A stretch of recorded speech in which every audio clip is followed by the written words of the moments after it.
JetBlue Park in Fort Myers. Welcome to the final day of Red Sox Spring Training 2018 as the Sox wrap up exhibition play with the Chicago Cubs. Opening day just 2 days away. Hi, everybody. Welcome to sunny Florida. Very windy day here in Fort Myers. I'm Dave O'Brien. Delighted to be joined by Red Sox Hall of Famer Jerry Remy and Tom Caron along in just a couple of moments. It's been a very successful and smooth camp, Rem Dog. It really has, and I think, they've got everything they've accomplished that they wanted to. I was talking to a number of players and Alex Cora himself, and he's very pleased with the way spring training developed so far for him this season with obviously 1 day left. But they got to do all the things that they wanted to do, the analytics, going over, where to play people, the defensive alignments, the cutoffs, the relays, all the fundamentals you have to do. They paced the pitches going through so they got, not going to be as fatigued as you get into the middle of the season. So all the things that the Cora talked about in the offseason, they got done here in spring training. Now, the one thing about today is get through it without an injury because they're in pretty good shape. When you look at the ball club right now, good news on Devers from last night. He's fine. So the Red Sox are in pretty good shape with the exception of the 4 and 5 starters, but that should work its way out, very shortly into the season. Well, Hector Velasquez is one of those guys who'll be starting. He'll be starting Game 4 against Tampa Bay. One of the surprises, there were a couple there. Bobby Pointer was one, and we'll see Marcus Walden, who made the club today. Yeah, that's kind of very interesting. Good for them. Both guys, is making their major league debut. Can you imagine how exciting that had to be when Alex Cora called him in and say, "You made the club"? I mean, it's a couple of really nice stories, and you always get some of those in spring training, but these were especially good for these kids. All right, so the Red Sox finishing up the exhibition schedule. From here on out, only real baseball after today. That'll be Chris Sale on opening day against the Tampa Bay Rays. We cannot wait. Join us for the Red Sox and the Cubs. First pitch is right around the corner.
Cubs and the Red Sox, and game number 2 in this unusual series between these two here at JetBlue Park. Great to have you with us in Fort Myers for the last day of spring training. Time for us to toss it down closer to the dugout to Tom Caron. TC, what are you working on today on this final day?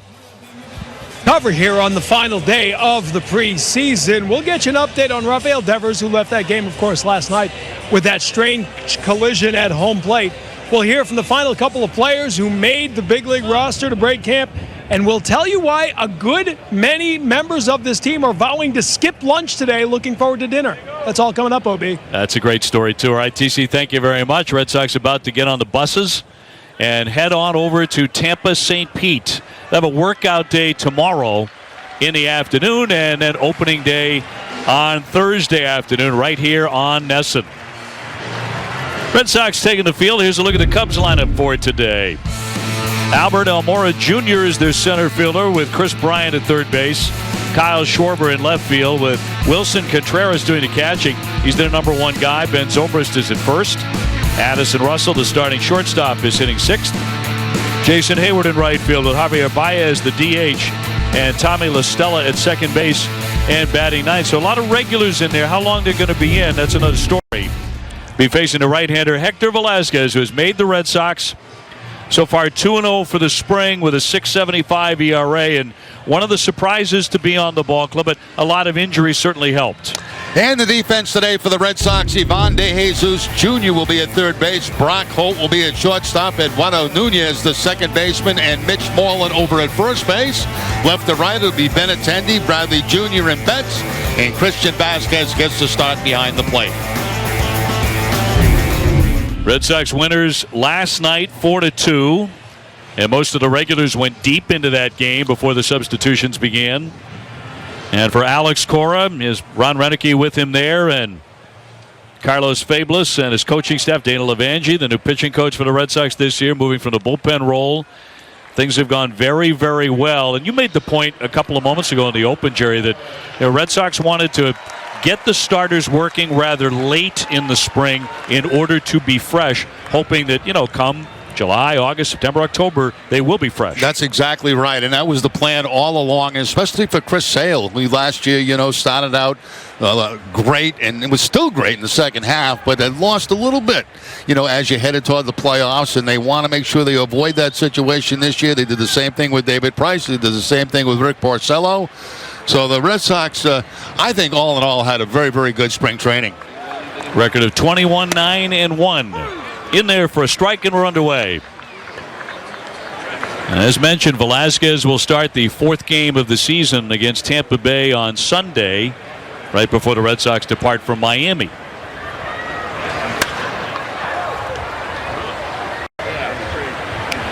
So you wonder if it's one of those final days of spring training where you are ordered to swing the bat immediately. I remember a game, Dave, we did from Hammond Stadium against the Twins. I can't remember exactly what year it was. It was a number of years ago. It was David Ortiz and Torrey Hunter would fine somebody $100 if they didn't swing at the first strike.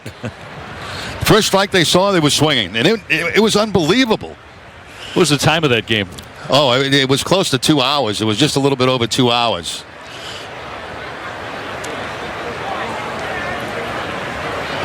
They can feel it in the air and feel it when you talk to players. They are just dying to get started. And when you have two really good ball clubs like this, I think even more so, you want to get to the real thing. You want to start playing games that matter. You're exactly right. Everybody starts off even on opening day, but very quickly, the good teams rush to the top.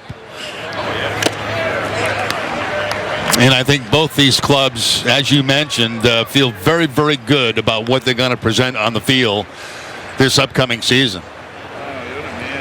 Sox to start against the Rays, and the Cubs to start against the Marlins of Miami. And then the Red Sox will jump into that clubhouse right after they leave. Slicer foul. It's always a strange morning, the last day of spring training. So much packing going on in the clubhouse. All the attendants are really working very hard, getting the bags packed that go back to Boston, getting the bags packed that are going to go up to Tampa. It's a very confusing and busy morning in the clubhouse. There was no batting practice for either ball club today. Yeah, very, very quiet. You could hear that wind rippling through the flags out there in right center field through what was typically a batting practice time, but no BP today. 2-2 from Velasquez. To the third baseman, De Jesus, who gathers and gets him. There's a guy that's had a very good spring for the Red Sox, Ivan De Jesus Jr. Obviously not making the ball club playing in the game today, but he's had a nice spring. It really has. He came in, as a guy who's been around a little bit. Right. He's had some major league experience, and the Red Sox weren't exactly sure if he would have a role on the ball club. That role is going to be if anyone should get hurt, that he would be available to come up from the minor leagues. But he's hitting .400 for the spring. One down for Chris Bryant. So a lot of regular starters for the Cubs today. Same for the Red Sox as well, with Benintendi, Bradley Betts, Nunez, Moreland, Vasquez all in the lineup. Brian Butterfield, and now third base coach for the Chicago Cubs. And you talk about a guy who has spent the last 2 days doing nothing but hugging people. Yeah, everybody happy to see Butterfield. One of the great personalities in baseball, one of the great coaches in baseball. I met him yesterday as they came off the bus, and my first question, what are the Patriots going to do to replace the guys they lost? Yeah. And he's got it all figured out already. He says, we're going to be all right, Rem. I knew you'd get to the Pats in about 2 minutes. These two guys. It took less than 2 minutes. One down, base is empty. Had a notion and did not offer, says Sam Holbrook.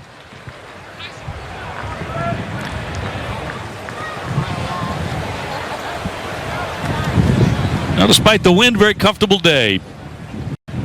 Many Cub fans. I felt at times like Red Sox fans were actually outnumbered last night. Kind of fun the last 2 games. Really, the game last night didn't have a spring training feel to it at the beginning of the ball game, and not till later in the ball game when some of the backup players got in, and kind of the same feeling here this afternoon. It was so rare when these two clubs get together in the regular season, let alone spring training. 2-2, just kind of a quirk in the schedule, and they put it together because the Cubs train in Arizona. Dustin Pedroia back there. It's been interesting watching Petey in the conversations, running conversations he's had with Alex Cora. Well, two former teammates, and they have a lot of respect for each other. And they were very, very close as teammates. This is the first time I thought Alex Cora was going to be managerial material. It was Pedroia's rookie year, and Petey was really scuffling with the bat. There was a lot of pressure to not play him, to play Cora, who is the veteran guy, swinging it a lot better. I remember Alex Cora with all the writers around him in the clubhouse saying the second baseman for the Boston Red Sox is in the lineup today, and his name is Dustin Pedroia, and just put an end to it. And really backed him up, and I know that meant the world to a young Dustin Pedroia. Well, you know, I was talking about it last night, but Pedroia is going to be traveling with the Red Sox, and of course he wouldn't miss the first major league game, managerial game for Alex Cora. And one of the other reasons they want to take Dustin with him is because they want to kind of make sure he holds back. You know, if you leave him on his own with trainers that he feels like maybe he can boss around a little bit, you know, he might rush a little bit. So with the group that they have going up there, he's going to stay with the Red Sox. Yeah, try to keep Dustin from being his own worst enemy. I tell you what, he looks good. He really does. Yeah. He's looked great in the cage. We've seen him out here taking batting practice. He has been launching it. But baby steps coming back from that knee. 3-2. Schwarber on deck. I watched him about 5 days ago take ground balls on field 1, which is behind the Green Monster here at JetBlue Park, and he was taking ground balls, but you know, very little movement to his right or his left. Most of the ground balls were directly at him. That's one thing that they're trying to expand now is the range of Dustin Pedroia. Still targeting a May return for Petey. Lofted to right. Wind could really be a factor today. There goes Moreland into foul ground, and he drops it. That's a play without the wind I think he makes. I would agree with you. You know, last night, about the 7th or 8th inning in the ball game, the wind really picked up, blowing in the direction it is today, and it's continued throughout the day. You've got that, you've got the sun to deal with, and you can see how the wind just pushes that ball back in and off the top of the glove of, you know, one of the best defensive first basemen in the American League. So no play there. And Bryant will continue to swing the bat. Such a key man for Chicago. 295, 29 home runs last season. And their all-star third baseman. 3-2. Hard hit for a single.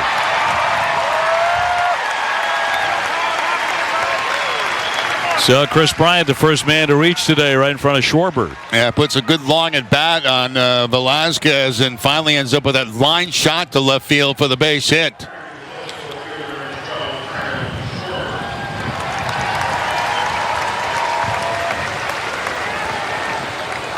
Schwarber noticeably trimmed down from a season ago, which was his first as the everyday left fielder for the Cubs.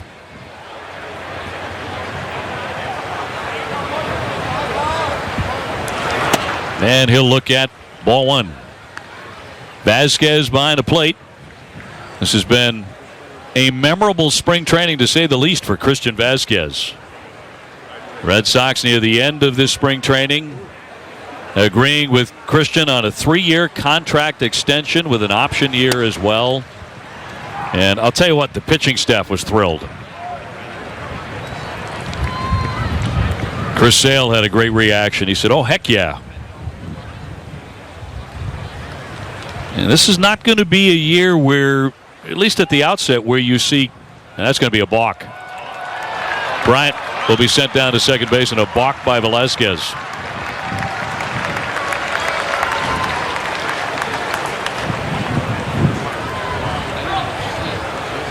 It's not going to be a year for the Red Sox where you see personal catchers. No, it doesn't look that way because Vasquez has been catching Chris Sale at least the last couple of starts I saw. All right, that's a foul ball just off the chalk. The Red Sox in the shift on the right side, and that's the reason Schwarber hits the ball hard as he pulls the ball. Although last night picked up a base hit to the opposite field.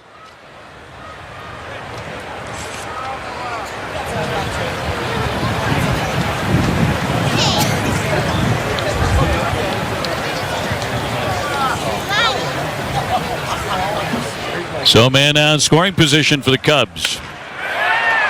Line shot caught by Moreland in that shift down to second. Back in safely is Bryant, and there are 2 down. That looked like a little bit of a snow cone, didn't it? Yes. I saw some white above the top of the glove there from Moreland, but does make the catch, and Bryant not that far off the bag at second, so they can't double him off. Let's take another look.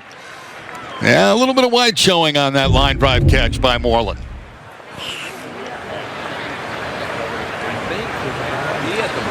So two-way. Contreras, the catcher, batting cleanup today, and a good hitter. Last season, 276, 21 homers, 74 runs batted in, so no light touch. Strike one.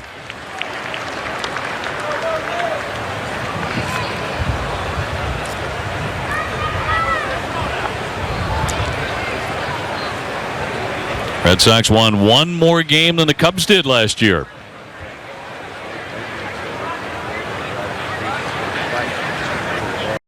Cubs a heavy favorite in their division, the NL Central.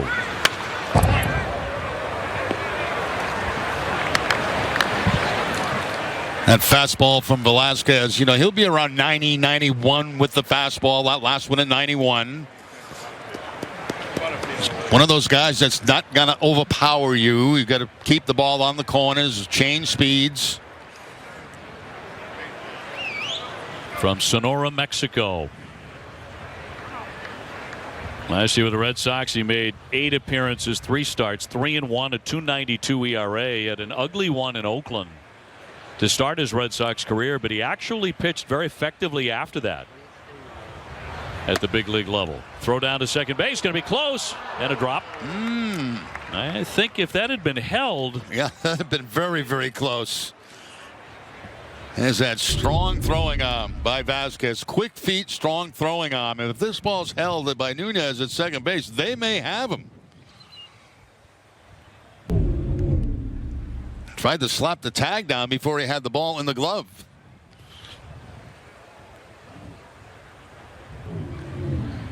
One and two on Contreras.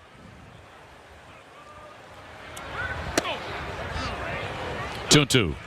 Pretty good pitch right there by Velasquez. Didn't miss by very much. A fastball down and just away.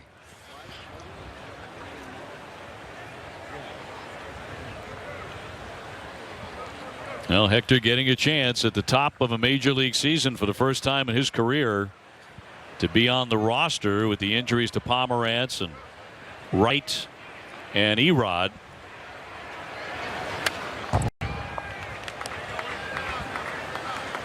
Ben Zobrist on deck.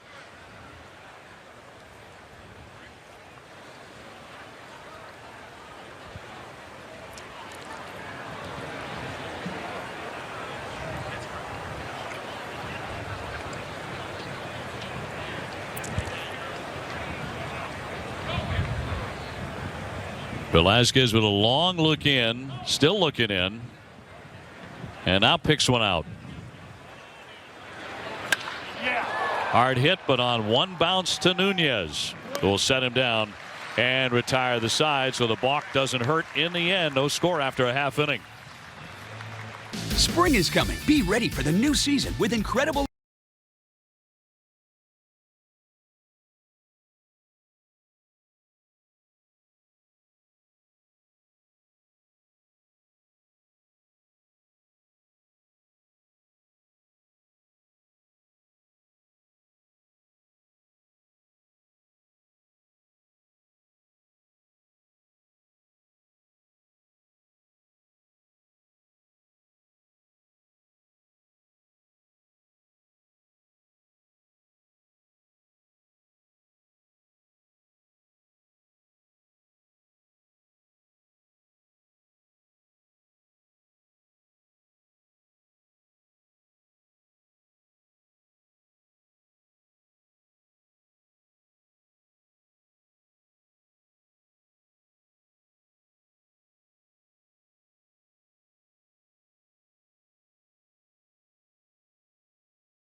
Bottom one, and the Red Sox pretty much with an A-list lineup here today up against left-hander Jose Quintana. Last day of spring training. And for the Sox today, it will be Mookie Betts to lead things off in right field. Thought Mookie might not play today after playing the last couple of days, but he's in there today. JD Martinez again batting second, the DH. Nunez at second. Benintendi in left field. Andrew is the cleanup man this afternoon. Moreland at first. Christian Vasquez doing the catching. Jackie Bradley in center. Ivan DeJesus at third, and Brock Holt is the shortstop. Quintana last year, splitting time between the White Sox and the Cubs, went 11 and 11. From the south side to the north side of Chicago. Very smooth lefty.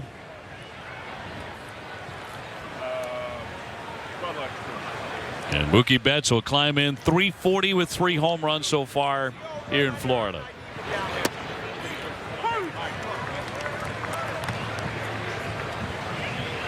Mookie overcoming that soft start, went 0 for 16 at the top of the spring. It did not elicit much panic in the Red Sox camp. And frankly, he's been tearing the cover off the ball ever since he got his first hit.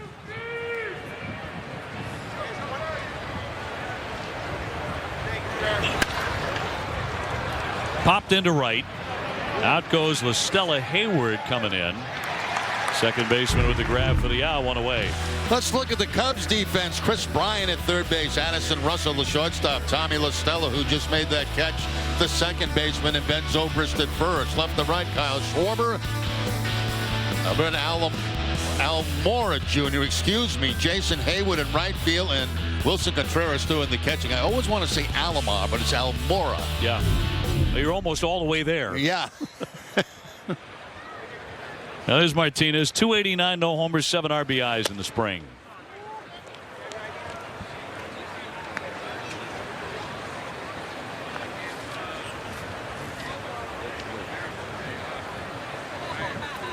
JD born in Miami, so he's about to go home after the stop at Tampa Bay.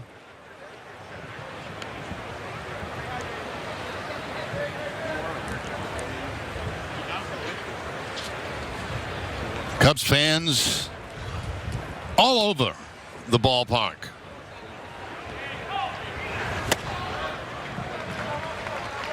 They sure are. They gobbled up these tickets when they saw it on the schedule. I was talking to some of the Cubs announcers who did not make the trip, and they were really looking forward to getting into the ballpark and seeing JetBlue after all those weeks in Arizona. But Cub fans have made the journey.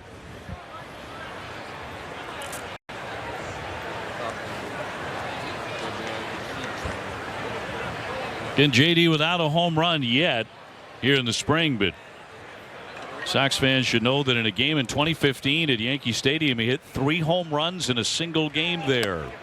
Seemed to like that ballpark. Became the first visiting player to homer 3 times in new Yankee Stadium. And as we've said throughout the spring, he had a 4 home run game last year, which tied the major league record. While with Arizona. Roped, and that one headed for the wall and left. Off the monster. It's going to be a long single. You know, for about the what's going to go down to Tom Caron right now. All right, Jerry, thanks very much. Red Sox, as you know, got a scare last night when Rafael Devers left the game after that awkward collision at home plate. It was originally called a knee contusion, a bruised right knee. Today, he showed up here at the ballpark saying he felt fine, didn't want to run today. They want to back off a little bit, but he did take some batting back in the cages, did a little swinging there, and both he and Alex Cora said he is good to go and will be in the lineup opening day. So, guys, they dodged 2 bullets here in the last 4 games, between Chris Sale getting hit by that line drive and last night Devers having the collision at home plate. Both guys are okay for opening day. Yep, Red Sox got very lucky on both occasions. Ground ball deep short, down to get it. Russell, he'll go to second base for 1. No double play. As Martinez is retired, Russell showing you why he is one of the brilliant shortstops in the game. Yeah, it goes into a slide almost to make this catch going to his right. And he's not thinking about just getting a force play. He's thinking about getting a double play. So 2 away for Andrew Benintendi. Hey, you see Russell going quite a distance with that dive to his right. Gets up, looks at first, but then goes to second because he still had time to get the force out on the lead runner. I mentioned it last night that Benintendi grew up in the Cincinnati area, and so did the left fielder for the Cubs, Kyle Schwarber, and actually played a little bit together in a fall league when they were high school kids. They followed each other's careers off into the majors.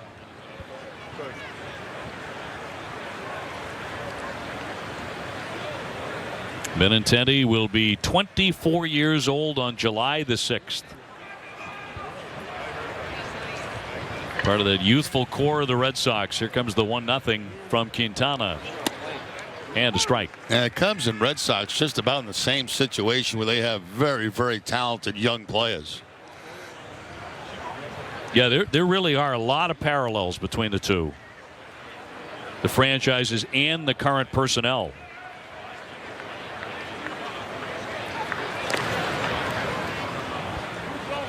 And that belief that both will be able to maintain that core and grow them and be very competitive for a long time.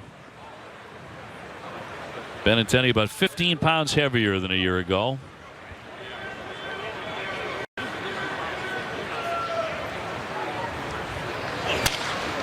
Broke his bat, popped it up. La Stella drifting out. Here comes Hayward. And he's got it for the 3rd out. 1 hit, 1 man left, no score after 1.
By Ace Ticket. It's more than a ticket.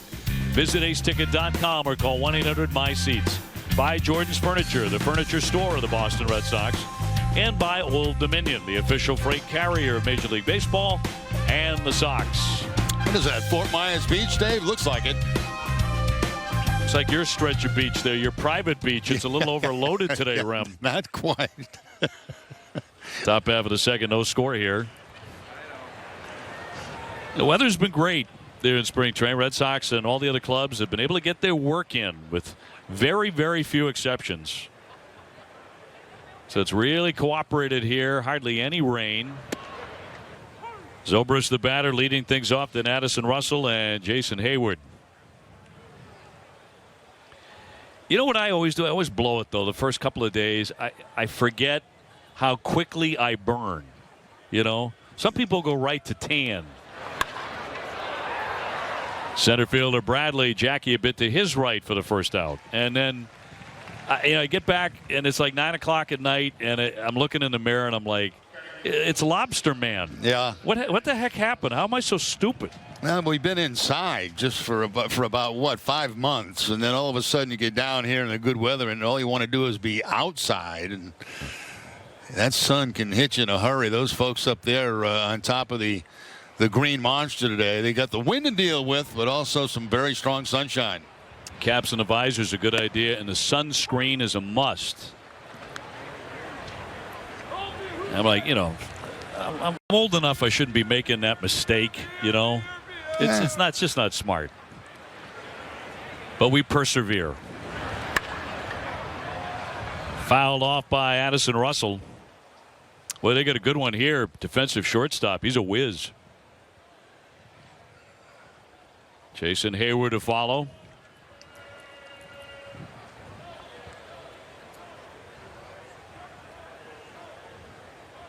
Who knows? Cubs and the Red Sox could be meeting in October. Moreland with a nice diving play. Going to be close at first base, and he got him. Oh, it's a very nice job. Very nice job on both ends. First of all, Moreland playing well off the line. And the advantage of having that glove on his right hand, being a left-handed thrower, able to make that play. And then Velasquez doing his job, getting over and covering. I mean, these are things that you practice all the time. There was a little slight delay, so that's why it was that close at first base, but they do get the out. Look at Moreland. Look how far he is. I mean, he's at second base almost. And makes this flip across to first base. Just about a tie. That probably would have been a review during the season. I think you're right. I hope that never comes to spring training games. No, no need for it. Regular season, that's a different matter when everything counts, but no need for it here. Hayward will climb in with 2 down.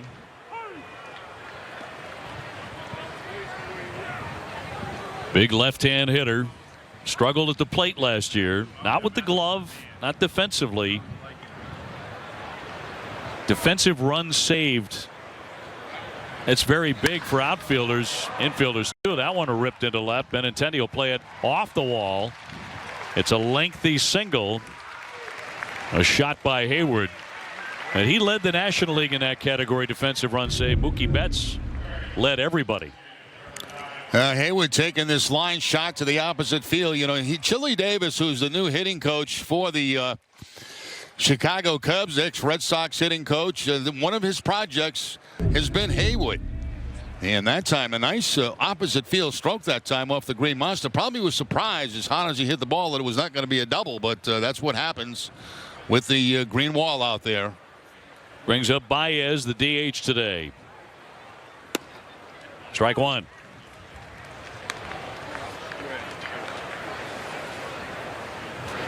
Baez, a free swinger.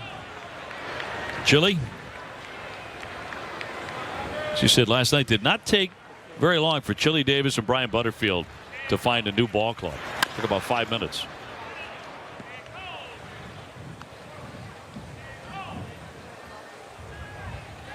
He was a heck of a hitter in his own right. Great guy.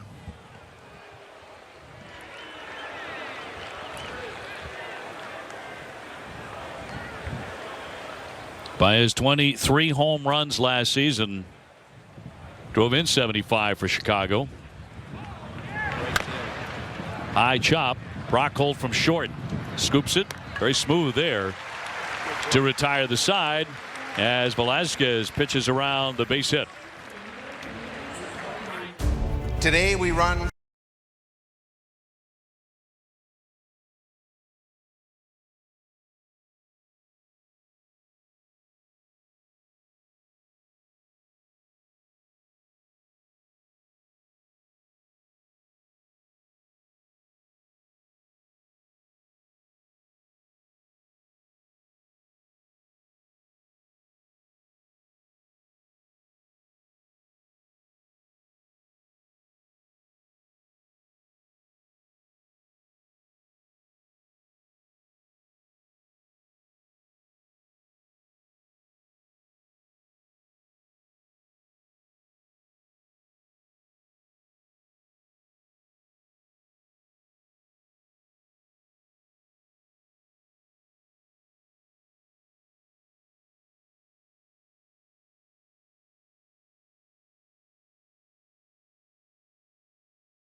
Bottom of the second, and Red Sox fans, the regular season is here.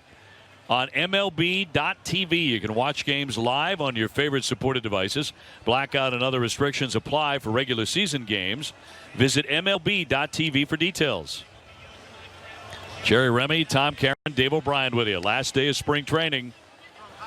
Red Sox and the Cubs. And the Sox will bring up Moreland, Vasquez, Bradley against the left-hander Quintana. So it's moving day. Red Sox heading for Tampa St. Pete. Couple hours by bus, and then the Sox will open up the regular season on Thursday after a workout day on Wednesday inside Tropicana Field. And all that anticipation has been building and building, and really got revved up when the Red Sox signed Martinez. That seemed to change everything in this camp. Yeah, and that seemed like it took about 4 months to get done, and I guess it was about 4 months to get done.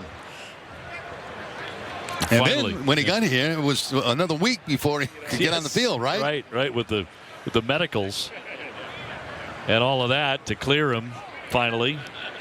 Right. Turned out to be a non-issue. The 1-0 pitch to Moreland. Down that left field line, that's slicing for the corner. So a noisy strike for Mitch. That's another ball right there. When that left the bat, I thought for sure that was going to be off the wall. But again, that wind blowing so hard in that direction, I think pushed it into the stands. Mitch has had a very solid spring. 302, 2 homers, 8 RBIs.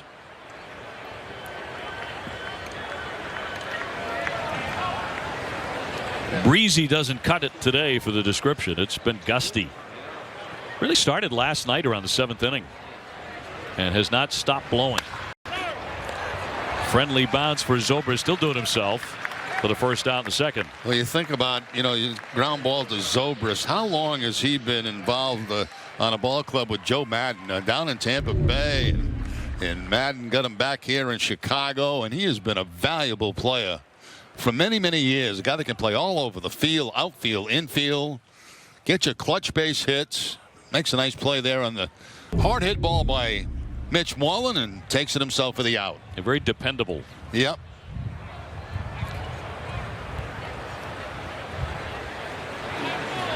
Vasquez, good spring, 361, 2 homers.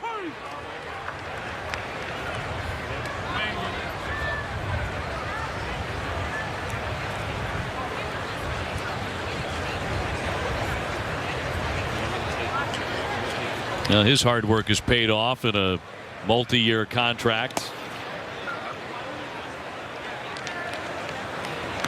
One of the really nice days of this spring training, of this Red Sox camp, when the Red Sox made that announcement, because he had worked so diligently to come back from Tommy John. Such an unusual injury for a catcher.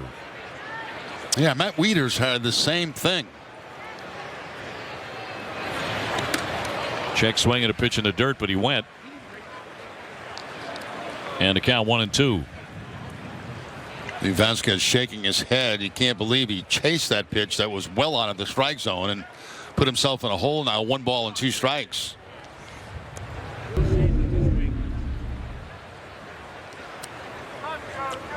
Just didn't pick up that pitch very well at all.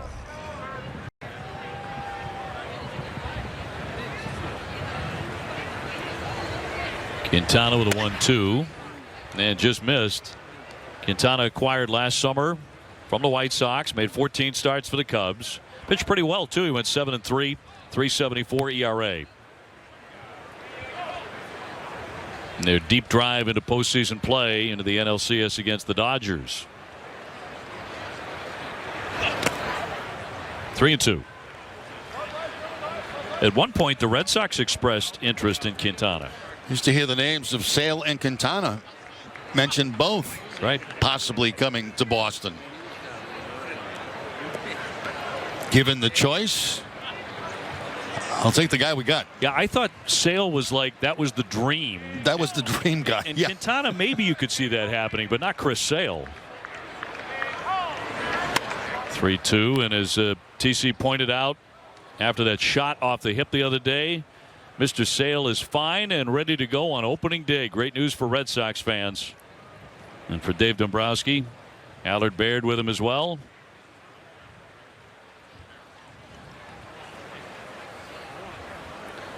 That was a scary moment. 3-2 to Vasquez. He serves it the other way for a base hit. You said such a good spring, Dave. Such a good spring. You know, using the opposite field, driving the ball up the middle, pulling the ball.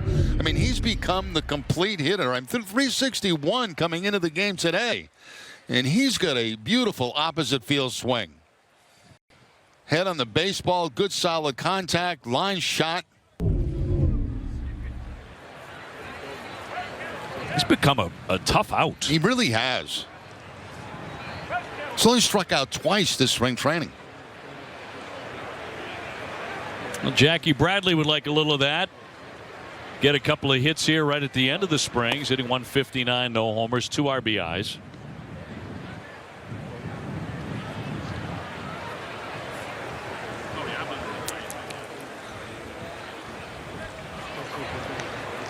Scoreless in the second. Red Sox and the Cubs.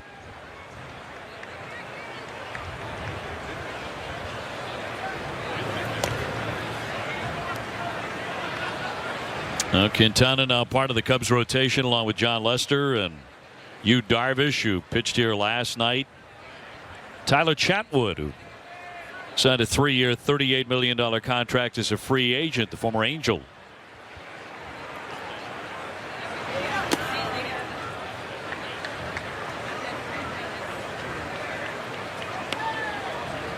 Another thing that the Cubs did, Joe Madden right now coming back with a team that is loaded and a lot of the same faces, but they did the same thing the Red Sox did in changing up their coaching staff, looking for some fresh voices. Fly to center field, routine play for Almora. And Vasquez back to first base. Joe is the oldest manager in the majors now. Outstanding baseball mind, but some different voices on his staff. We mentioned Brian Butterfield and Chili Davis. It's unusual to see, isn't it? You know, two clubs that won over 90 games last year. Complete changes, overhaul, and in the case for the Red Sox, the manager obviously, and also the coaching staff. Same thing with the Cubs. Ivan DeJesus at third today for the Red Sox. He'll take a strike. It'll be a tough league, isn't it? You know, he went over 90 games and no job security. Well, you ain't lying.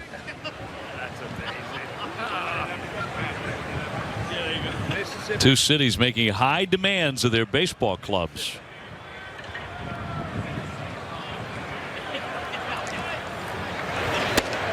DeJesus, a good bat this spring, 400 with a homer and 8 runs batted in. Red Sox are pleased to be able to have him lurking in the minors.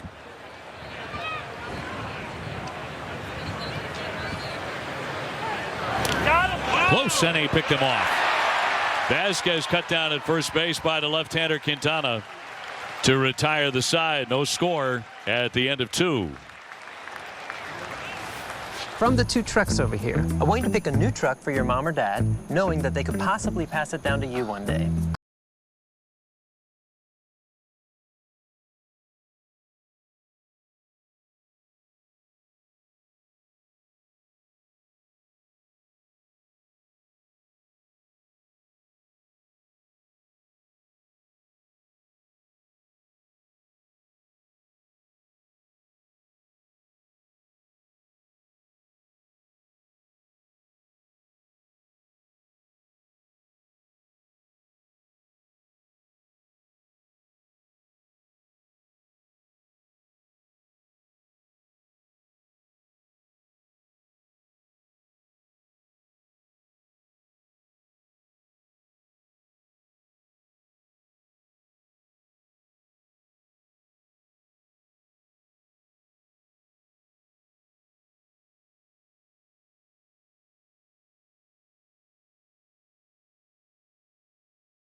No score here in the 3rd inning at JetBlue Park. Since they announced this little 2-game series between the Cubs and Red Sox, it's become the hottest ticket in preseason baseball. Scalpers getting more than $500 for some of these tickets. And with the Cubs playing in Arizona, and if you retire to Florida from Chicago, it's cheaper than flying out to Arizona to see them play.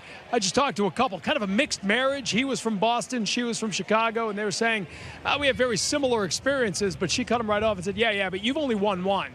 We've won 3, so, not the same experience at all. And I think right now, guys, again, for the 2nd straight day, more Cubs fans here than Red Sox fans for these 2 games. Feels wait, $500? Is that what you said, TC? Over $500 for some of these games, and you know what these games mean, guys. I mean, they mean we have room in the booth at $500 a pop, man. Want me to go? I'll go out on the front. I'll go out on Daniels here and try to drum up some action. Please. Isn't that illegal? Isn't that illegal? Well, I'll throw your name around. I mean, I'll be fine. Yeah.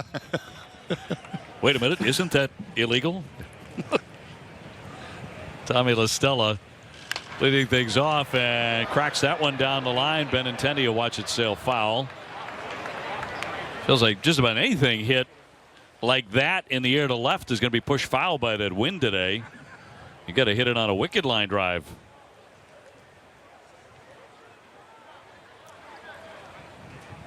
It's a spring training game, though, right? I mean, to my knowledge, yes, the final one. As far as I know, we treat every game like it's a regular season game, but yeah, I really do believe it is a spring training game. And it 500 and up.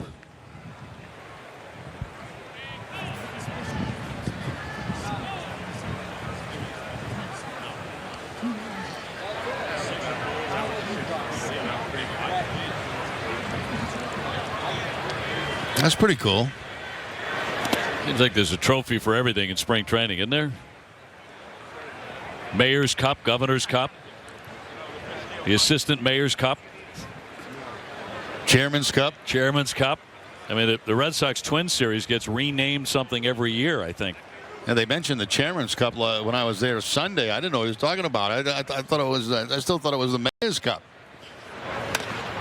Bounder fouled by La Stella. Funniest thing I remember about the Mayor's Cup series is when we had replacement players many years ago, and Tom Kelly and the Twins won the Crosstown Series, and we actually had on camera presenting the Mayor's Cup to Kelly, and Kelly took the cup, threw it down on the ground. That sounds like TK.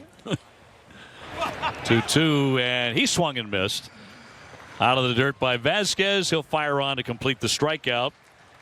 First one here today for Velasquez. He gets La Stella. That's the longest run to first base that you have. When you know you struck out, you checked your swing and made no contact. The catcher dropped the ball, but still you've got to run the first, and you're still upset about your at bat. No, I got to run it first. Oh, goodness. Head down. Yeah. One gone for Almora Jr. 0 for 1. He's tapped to third. Scoreless in the third inning.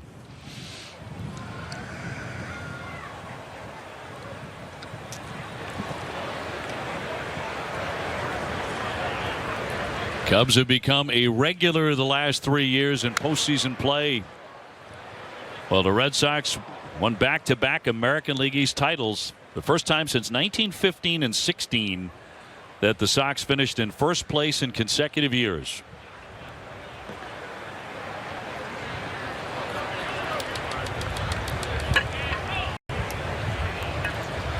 And the 1-1.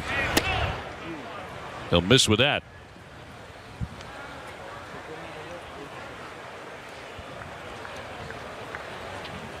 First time the Sox will take on the New York Yankees. It'll be very quick. It'll be that first homestand in April 10th. 3 night games at Fenway Park. Popped on the infield. Moreland clinches that. 2 down. Moreland's probably saying, hey, try somebody else right now at these pop-ups. You know, I've had enough of these. Yeah. Can't see him. The wind's blowing. See how Vasquez ran out there that time? He ran almost to Moreland, thinking the ball was going to be carried back toward him. We can't blame him from his vantage point, looking out to those flags. Should have been straight out all day. It's going to be a turbulent ride up to Tampa today on the buses. Could ask you to buckle up. Bryant fouls it away for a strike. He singled first time up.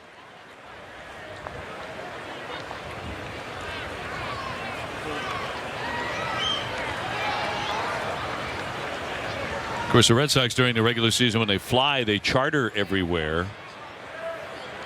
I don't think most people realize they never ask us to buckle up on the charter. We pretty much do whatever we want, which is great. Maybe not necessarily the safest thing, but you get into some of those nasty weather spots, and you're doing it anyway. Always buckle up, Dave. It's the best thing to do. It's a good cover. You're right, though. Summertime, we can hit some nasty turbulence. Cross for a strike on Bryant. Hit those thunderstorms that we have to deal with during the summer, and a lot of times flights are extended because you've got to go around those, and I prefer that. I'm with you, man. Go around them. Go around them. I don't care how much longer it takes.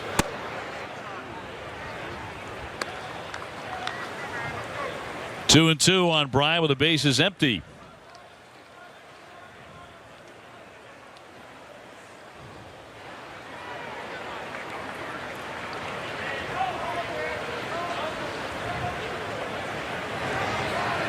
So far, 2 hits against Velasquez.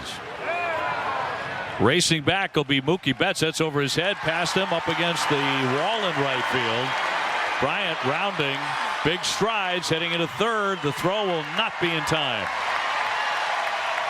Chris Bryant with a triple. Yeah, using the whole ballpark. Pulled the ball in his first at bat for a base hit. Eventually went to second on a balk. This time he goes to the opposite field, down into the corner in right field. Betts will track it down, and Chris Bryant, whose day is over, will finish with a triple in spring training.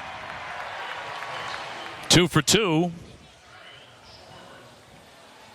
And out he comes for a pinch runner.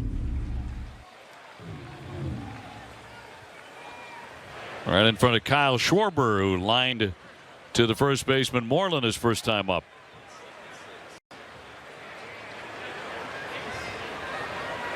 Jacob Hanneman is going to run for him at third.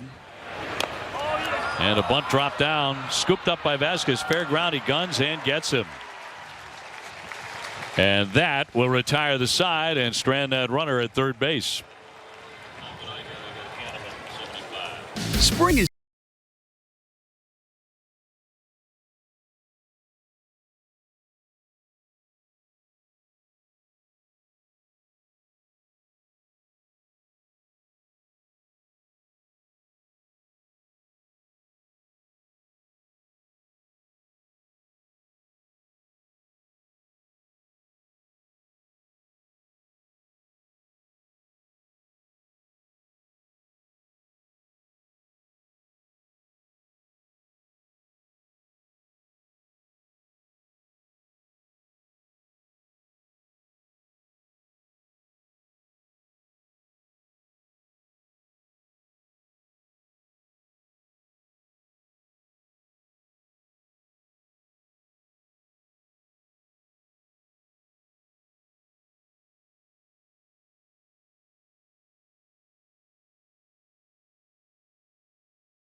Today's Red Sox spring training game on NESN is brought to you in part by Ace Ticket, where Red Sox fans go for tickets to all their favorite events. Sports, concerts, theater, and more. The best selection at the lowest prices. Visit aceticket.com or call 1-800-MY-SEATS right now. Well, scoreless here at JetBlue. Last half of the third inning coming up. Probably the point in the game where both sides are going to start to make a number of moves. You saw Chris Bryant come out after his triple. They've also taken Jason Hayward, the right fielder, out of the ballgame for Chicago. And the Red Sox will bring up to bat DeJesus, Brock Holt, and Mookie Betts here in the third against Quintana.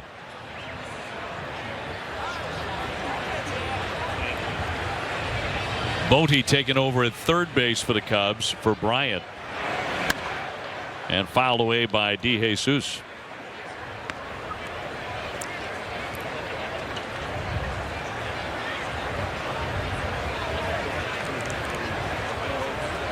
DeJesus was batting when Christian Vasquez was picked off. Hanneman stays in the game to play right field. Bote will back up to get the clean hop. And one man gone.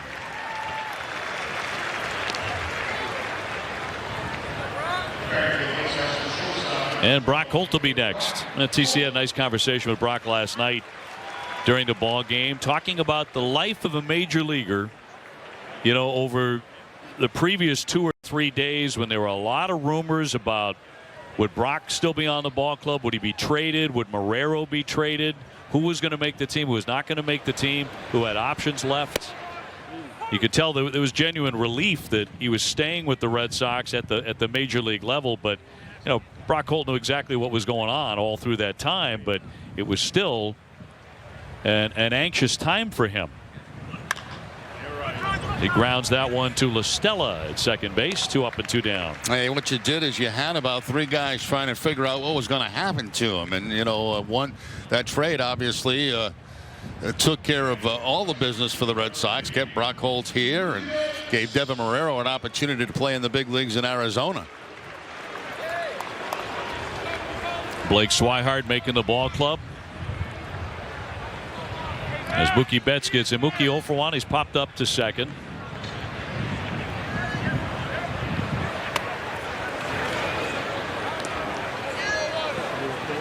Blake, a guy who can really move around, play multiple positions, but catcher is his stock and trade, and he's an athletic catcher. There's a lot of things he can do back there too, and people should not forget about.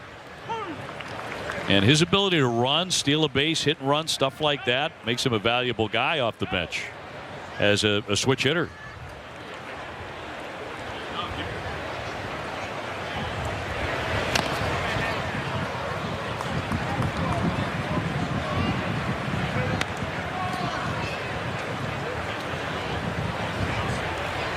Sox have 2 hits against Quintana, pair of singles.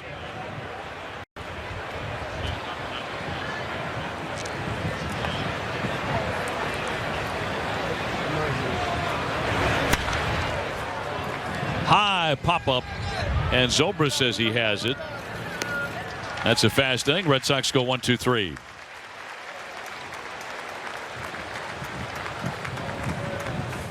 Since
Calling all kids. Kids can attend a game for free at Fenway when they sign up for Kid Nation and earn loyalty points for prizes like autographs and memorabilia. Free kids tickets are available for the first 25,000 tickets redeemed. You can visit redsox.com/KidNation to sign up right now.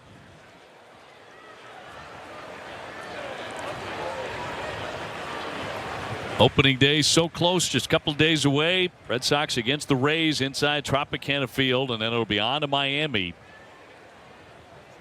So staying in Florida to start things off. Red Sox don't make any changes defensively here for the 4th inning. No score with the Cubs, and Contreras will lead things off.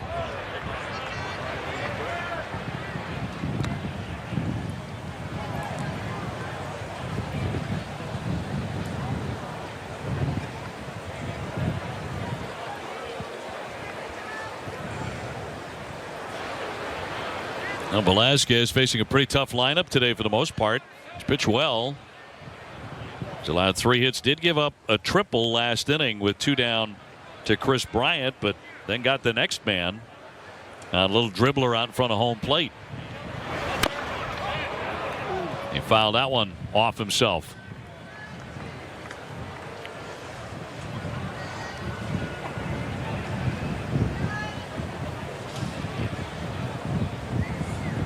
So Contreras to walk things off. That'll be a big man for him this year. 21 home runs last season from the catcher spot. One of the really fine hitters at his position in the game. Some would say the best.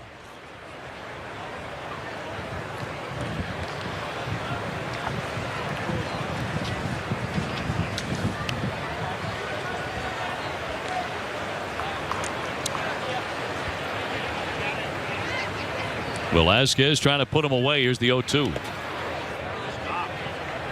Shook off the fastball away, the fastball in, and he wanted to throw the changeup, but he bounces at that time, and no chase by Contreras. Red Sox also had scheduled to pitch today Craig Kimbrell. Marcus Walden, who is on the ball club, who has made the team, and Matt Barnes. And a swing and a miss. Strike 3. He got him. One away in the fourth. Been a nice job so far by Velasquez here. As you mentioned, this lineup that they started today, the Cubs, very good lineup. And he's pitching very, very well. This ball is supposed to be inside, but it ends up away. Still gets the swing and miss and gets the leadoff man in the inning.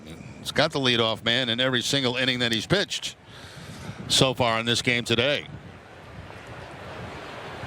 I think one of the better stories in this camp, the success of Marcus Walden, the right-hander, who is 29 years old.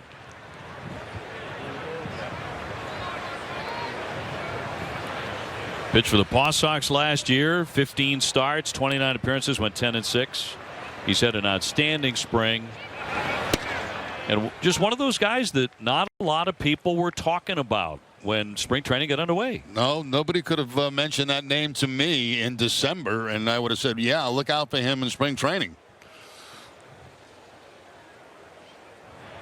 He was the Paw Sox most valuable pitcher last year.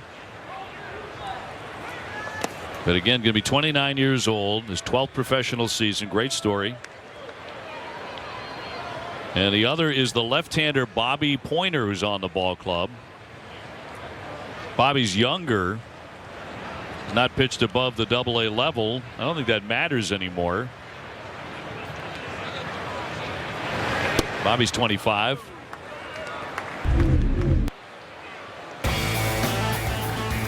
So these two first impressions indeed. Both have made the major league club.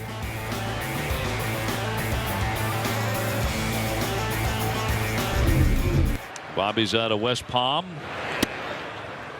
In there for a called strike. I think I can reveal this now. He grew up in a neighborhood I lived in for 14 years. Bobby Pointer. Is that right? Yep. He was just a little tyke running around the neighborhood. Where was that? Back then. Wellington, Florida. Really? He lived right around the corner from me. Here's Vasquez to scoop and fire. Nicely done there. He got out there quickly to set down Ben Zobrist, and there are two gone. He called off the pitch of Velasquez, who looked like he wanted to make the play, and Vasquez feeling like, well, if I'm going to run this far down the first base line, I'm going to make the play. And you see him right there wave off the pitcher. He gets out of the way, and a strike to Moreland for the out. So 2-away, Addison Russell next. So we'll get to know those two young men as the season moves along, and tell their stories and how they got to the big leagues. As everybody's got a story.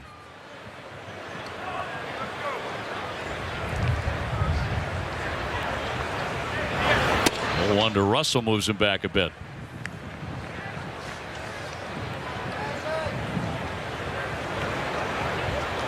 Good day to pitch today with that wind gusting in from center. It's like a typical day at Wrigley for these Cubs and their fans. That'll be a ball.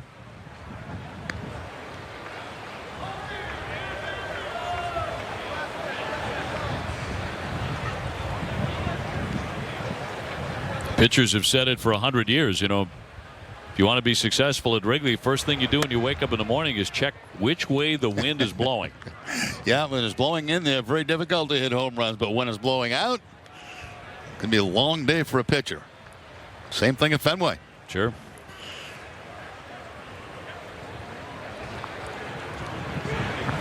(3-1) and a high pop to right. Mookie looking into the sun now, has to take off into foul ground, still moving and can't get to it. Boy, anything airborne today it's going to be an adventure.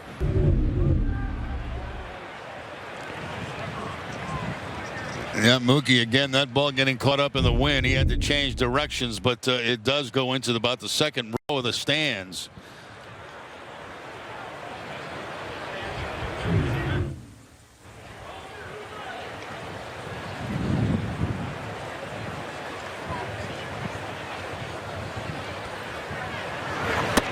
(3-2) and he walked him. So the first walk issued by Velasquez. Comes with 2 down. They bring up Hanneman, who came on to replace Hayward.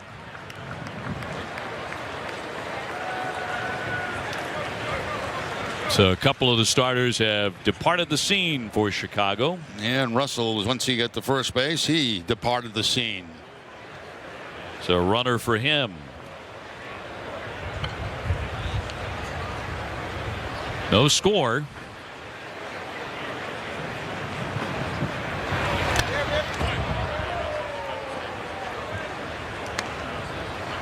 And not many hits in this one. The Cubs have 3, the Sox 2.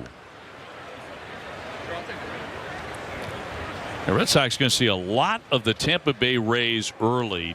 Not just those first 2 series. 2 of the first 3 series. Red Sox will face Tampa Bay. Runner goes. Vasquez guns it down, but off target and down to second base. A theft for Chicago. That ball just sailed on Vasquez as you could see it heading towards second base. It looked like it might have been there in time, but it just looked like it got caught up and just took off on him. Shaking his head a little bit because he knew he had an opportunity to throw the runner out at second base there. So a theft for Mike Freeman.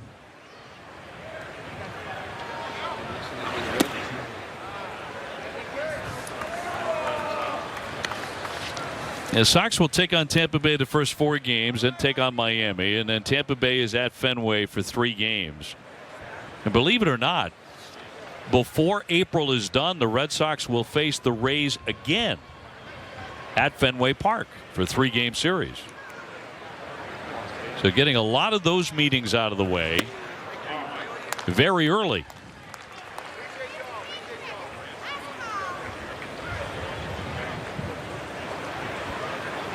Play your division opponents 19 times.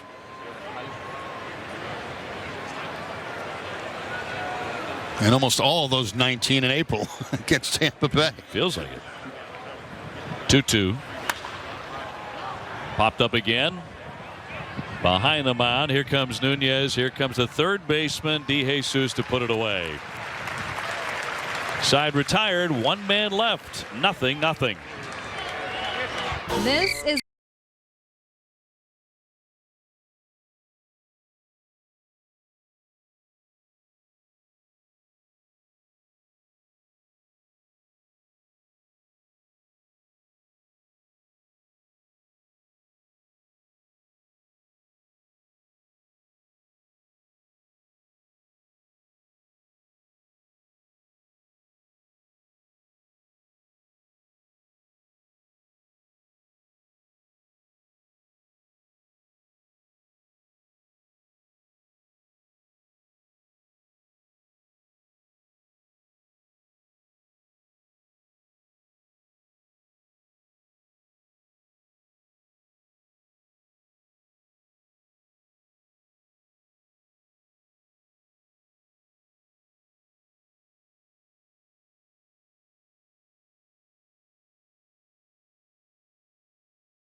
Well, the Bruins have clinched a spot in the Stanley Cup playoffs, but are still looking to take the top spot in the Eastern Conference. They're in Winnipeg to take on the Jets tonight. Coverage beginning at 7 on NESN. Scoreless duel here in the last half of the 4th inning. Jerry Remy, Tom Caron, Dave O'Brien from JetBlue Park in Fort Myers. Sox and the Cubs wrapping up the spring training tilts.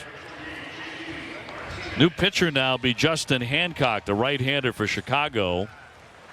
Quintana pitched real well, 3 innings in his tune-up. No runs, 2 hits.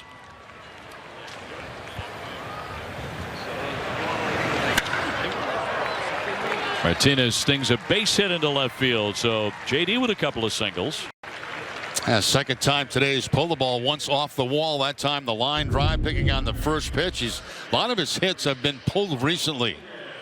That ball about just above the knees, and he cleans it out for the hard line drive.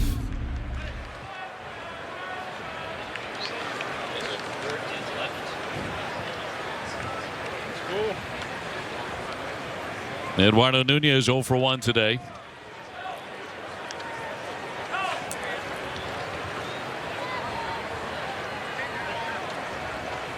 Freeman stays in the game to play shortstop. So the Cubs have made changes at 5 different positions. Here's Mike Freeman.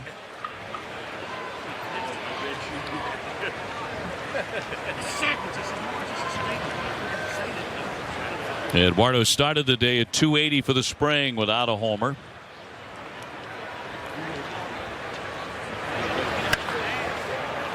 He'll pop it into foul ground, and Zobrist waits on it for the out. So 1 away.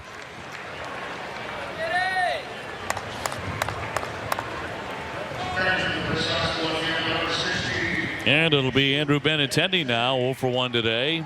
Red Sox are going to run for JD Martinez. Looks like Jeremy Barfield. It will be Barfield to run.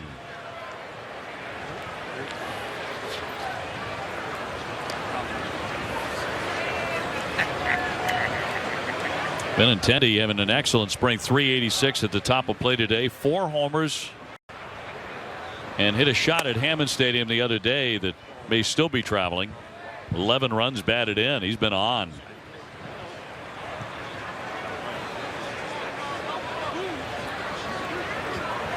Oh for 1 today.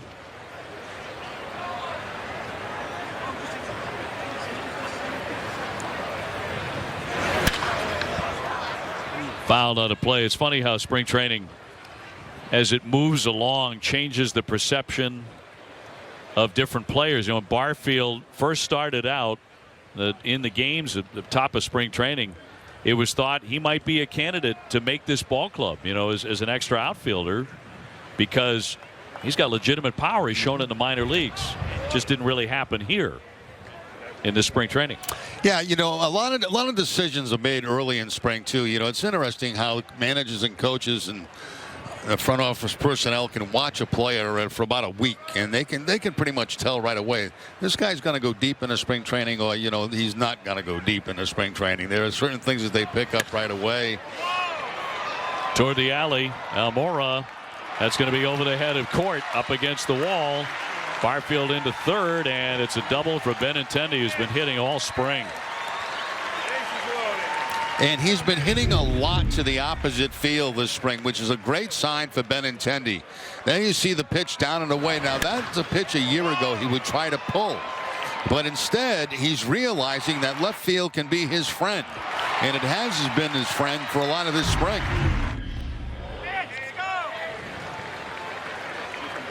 So Benintendi 1 for 2. 2 men in scoring position now for the Red Sox with 1 down. And Moreland looking to get the Red Sox on the board. Mitch 0 for 1 today. He's grounded to first. No score here.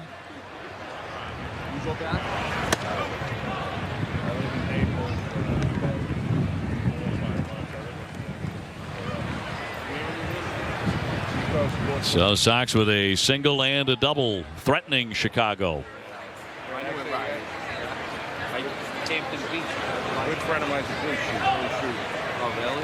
Vasquez the hit next, and he got a piece. 1-1.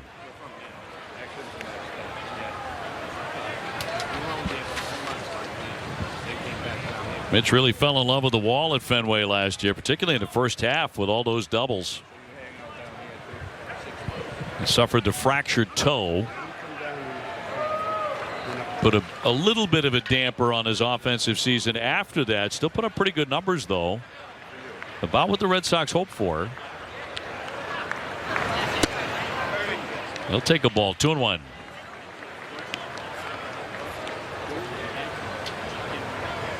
Last year, 22 homers, 79 runs batted in. He drove in 19 more runs with the Red Sox than he did with Texas the year before. Okay, let's go, guys. This spring, he's driven in 8.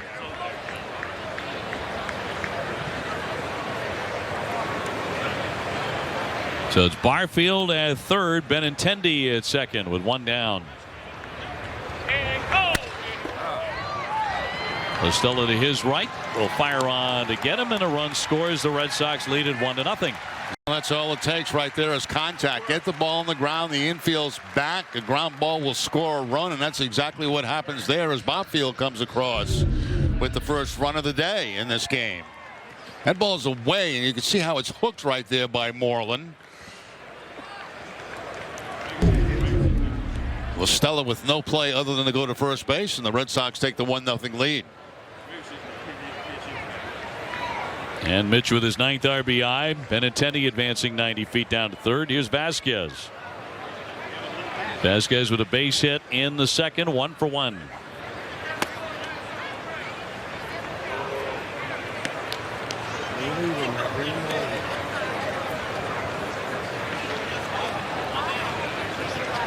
Now lots of fans standing up on top of the monster here this afternoon. Packed into JetBlue. 1-0.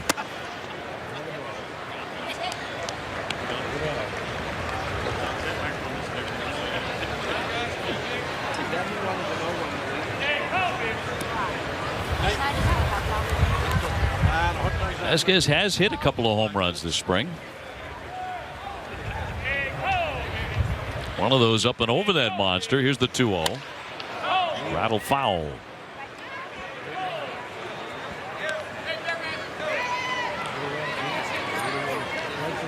It's been a getting to know you process for these Red Sox players with this new coaching staff. Obviously, with the exception of Dana Levangie, highly respected, became the pitching coach this year. And getting to know guys like Carlos Fabulous, the new third base coach. Carlos has a very infectious personality, much like Brian Butterfield in that regard. Very upbeat.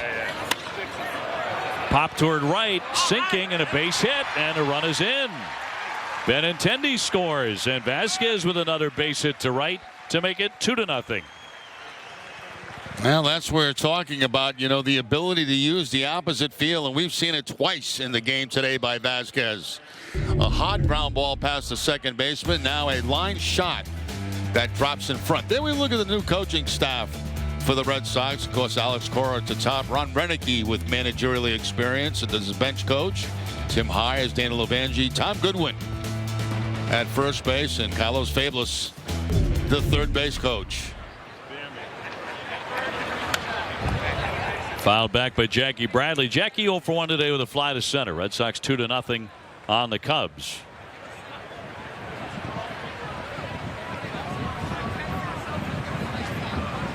That's certainly one of the advantages of a lengthy spring training. Players can get to know these coaches and form those bonds of trust. I think a lot of that happened, especially with Cora during the offseason. He went to visit many of the Red Sox players. He came down here to the Fort Myers area where a lot of them live in this area in the offseason. And always kind of good to know before you get to spring training what to expect and what is expected of you. It'll be in there to freeze Jackie for strike 3, but the Red Sox get a pair and lead it 2-0.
Back here at JetBlue Park, Sox now leading 2-0 here with Mitch Moreland as he wraps up his day.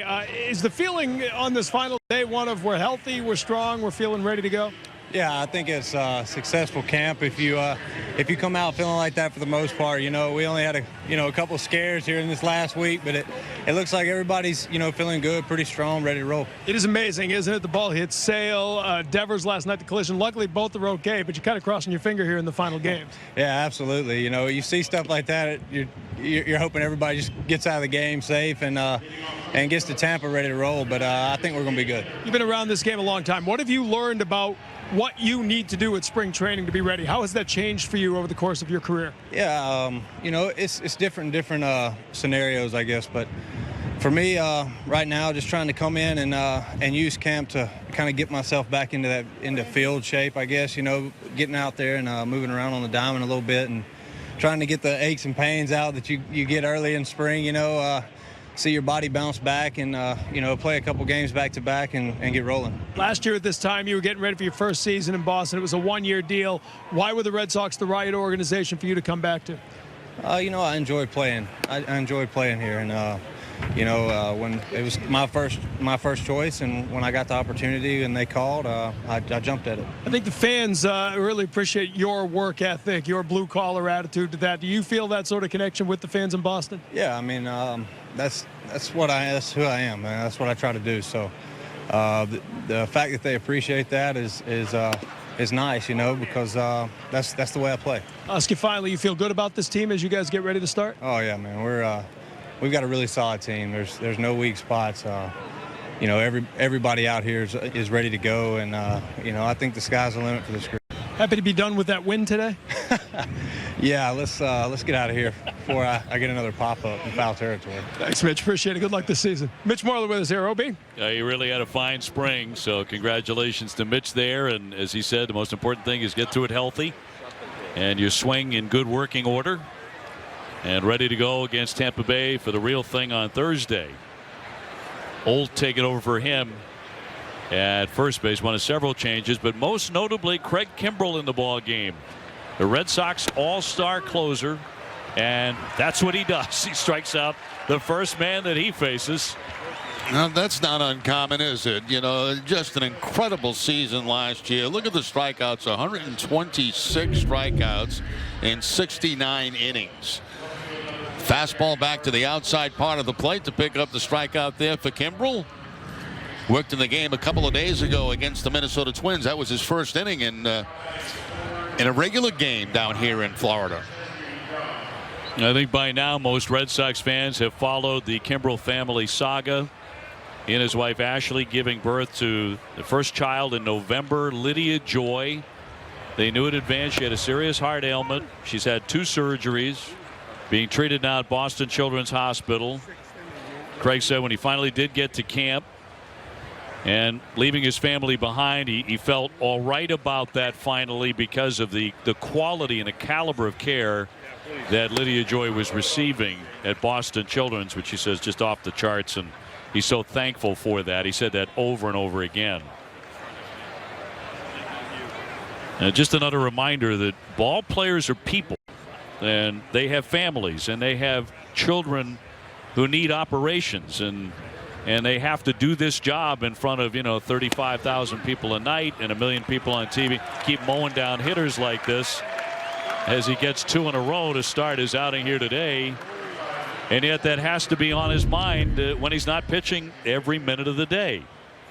Once again, they wanted to elevate the fastball, but that time it's right down the heart of the plate. And Kimbrell back-to-back strikeouts on fastballs.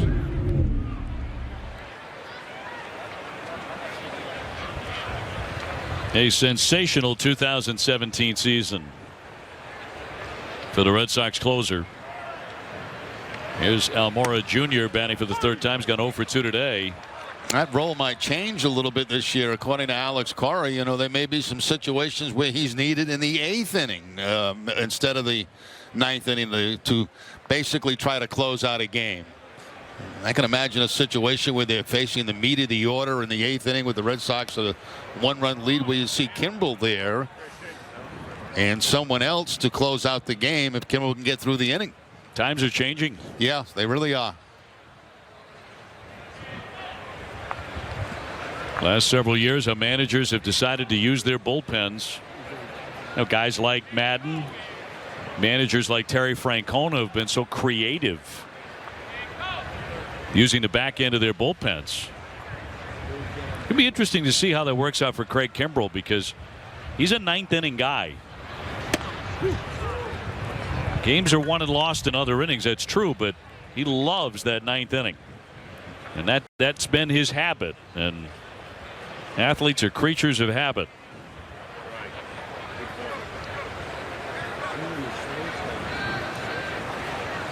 Two down, nobody aboard. Red Sox up 2-0. A high fly to left field, but Benintendi is there. Out number 3. Not exactly a headline, a fast inning for Mr. Kimbrell. Every goal.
Bottom 5, Red Sox had 2-0 over the Cubs, and new for 2018, it's the Jim Beam Dugout Suite. The first and only field-level private space in Fenway Park. It's brand new. It puts you and your guests closer to the action than ever before. Email premiumsales@redsox.com, or you can call 617-226-6912 and learn more about the Jim Beam Dugout Suite.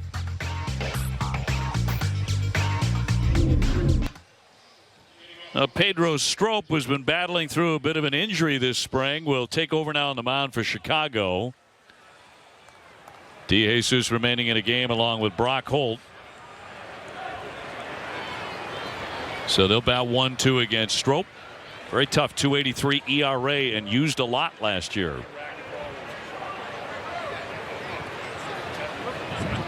DeJesus 0 for 1 with a ground out to third.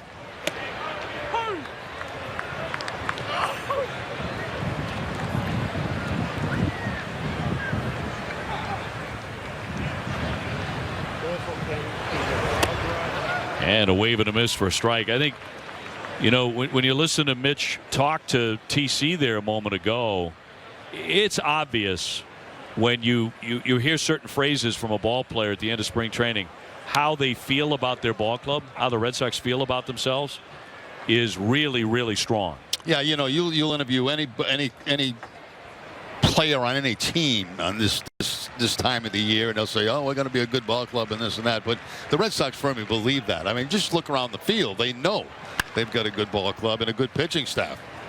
Freeman will dig it and fire to get him. There's an awful lot of confidence with this Red Sox team getting ready for the regular season, and spring training games on NESN are brought to you by Jordan's Furniture, the furniture store of the Boston Red Sox.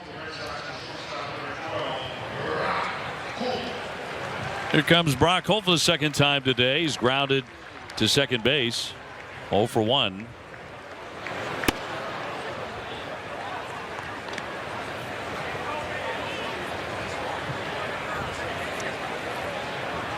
A couple of days ago, Joe Madden was talking about Pedro Strop, and he wanted to see more of him in the Cactus League in Arizona. He's been slowed by a calf injury, which happened early in the spring.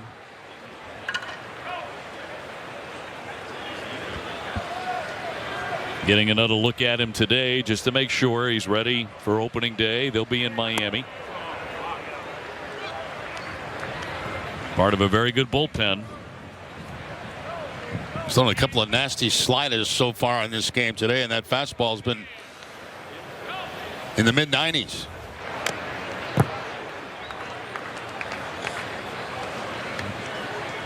Lots of similarities and sky-high expectations for both the Sox and the Cubs.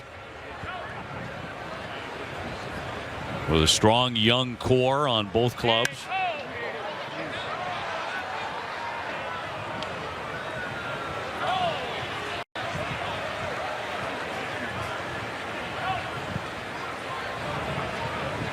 New second baseman for Chicago is Chesney Young.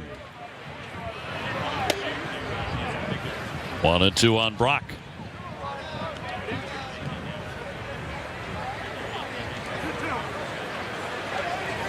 Here's Chesney.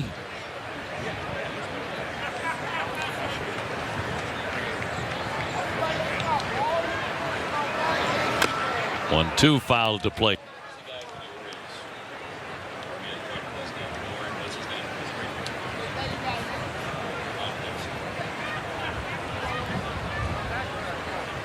See many Chesneys in baseball, do you? No, you see a lot of them in country music. at least one. He does a heck of a good concert, from what I'm told. 2-2 from Strop. Bounding ball, and Mr. Young will flip on to get him. 2 up and 2 down.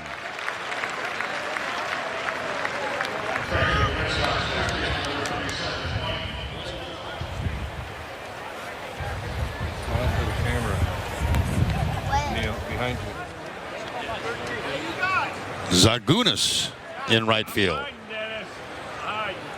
Mark Zagunis. So Madden's starting to unload his bench. Here's Mike Holt batting for the first time. He's hitting in a leadoff spot here. Came on to relieve Mitch Moreland, who drove in a run with a ground out today. Made a couple of nice plays at first.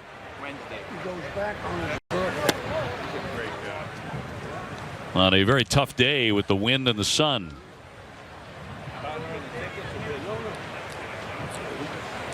Sox ahead 2-0. I enjoy him. He looked healthier this year than he did last year. He did. Remember Pedro Strop when he was a member of the Baltimore Orioles bullpen.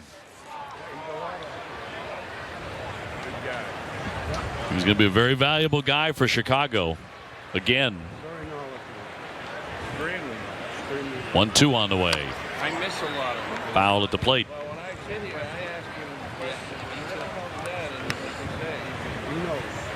He's up in a second encyclopedia. yeah, true. He does. No baseball tomorrow. That's a workout day around the majors. As the regular season looms. That one's roped down the line at a fair ball. Holt taking off for second. It'll bounce around in that corner and kind of stick there a bit. He's got himself a double. Well, Red Sox with a couple of extra base hits today. Benintendi had one back in the 4th inning, and now Holt with 2 outs here in the 5th gets in a scoring position for the Red Sox. And that'll give Barfield his first at bat after coming in as a pinch runner for J.D. Martinez. Jeremy, big right-hand hitter.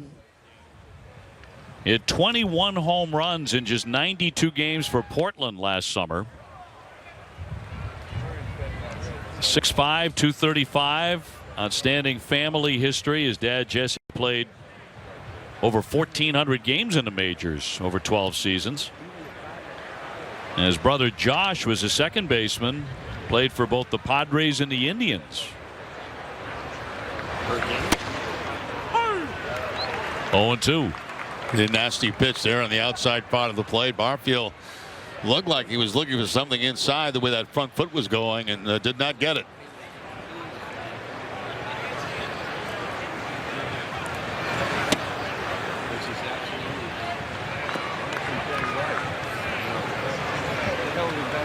Barfield, one of the more talked about players at the top of spring training. It feels like a long time ago, though. It was. It was. Grounds that one to the third baseman, knocked down. Bote up and throwing and gets him to retire the side. So Strop pitching around the double.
Day tomorrow night at 8. Wally the Green Monster springs to life in this animated special full of humor the whole family can enjoy. Gear up for opening day with this special presentation of Wally's Opening Day tomorrow night at 8 on NESN. Red Sox ahead of the Cubs here 2-0. And that'll be Matt Barnes to take over after Kimbrel went a perfect inning with 2 strikeouts. Several other changes we would like to note. And among them, Blake Swihart, the new catcher. Mike Whitty taking over at first base as Olt moves over to third from first.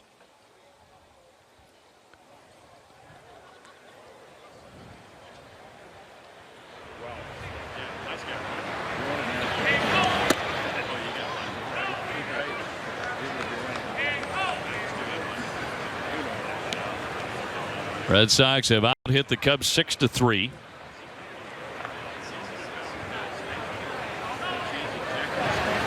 And Matt Barnes fires a strike. So Matt getting in his last work in the spring. Tossed a scoreless inning Sunday at Minnesota. A 1-0 with a 1.13 ERA here in Florida in 7 appearances.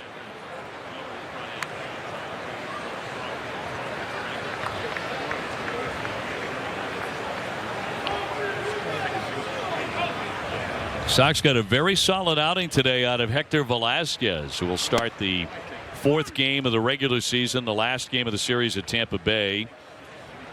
He went 4 scoreless today. Yeah, one of those guys that was on the bubble a little bit, but showed today that, yes, he does belong in this starting rotation. Swing and a miss. Down he goes. Bote retired on strikes. A man out in the 6th.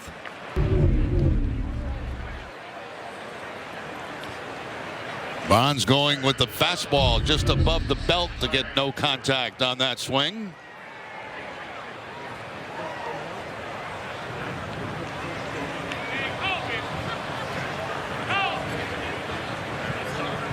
So here's Court hitting in Schwarber's spot. Little back-breaking curveball that time from Barnes.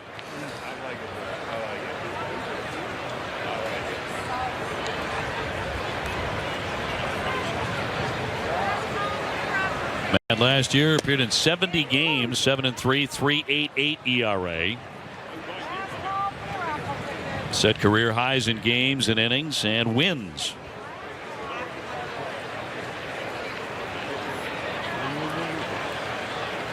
Man now 27 years old, out of Danbury, Connecticut.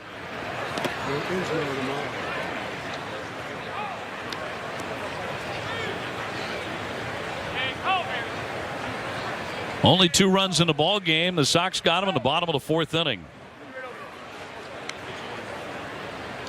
On a ground out by Mitch Moreland to chase in the first one, and then an RBI single by Christian Vasquez to bring in Andrew Benintendi, who had doubled.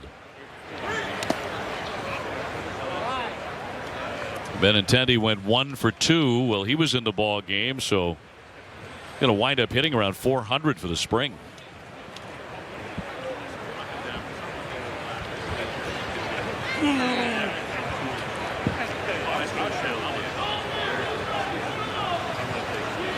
And a 2-2 home.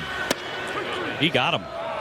Back-to-back Ks by Matt Barnes. Well, both of his strikeouts coming on fastballs for Barnes. As that time he picks up the outside corner with it. Let's go to TC. Yeah, OB, throughout spring, you guys have been talking about how Red Sox infielders are wearing their baseball caps with cards inside of them, and that's about shifting and where to be when certain pitchers are in certain situations, some of the analytics being taken on the field. And Alex Cora telling us, hey, it's gone pretty well. But he talked about some growing pains. One game where David Price started and a relief pitcher came in, you're supposed to flip over the card. And apparently not everybody did that. In fact, he said Hanley Ramirez was the only one who did flip the card. So they're looking out and the alignment is all off and Hanley's way of the bag, but he's the only guy who's in the right spot. And so Carlos Fabulous and Alex Cora screaming, Hanley, get back. And he's like, no, I looked at the card. I got this down. So they're figuring it out slowly, guys. And Alex said if Hanley's buying in, everyone will buy in before it's over. Ground ball to Oltan in plenty of time, and a very smooth inning out of Matt Barnes. He gets a 1-2-3.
Baseball is back on Thursday. You're not going to want to miss a minute of NESN's live coverage. Now you can live stream NESN's coverage of the Red Sox season opener in your office and your desktop computer or on your favorite mobile device.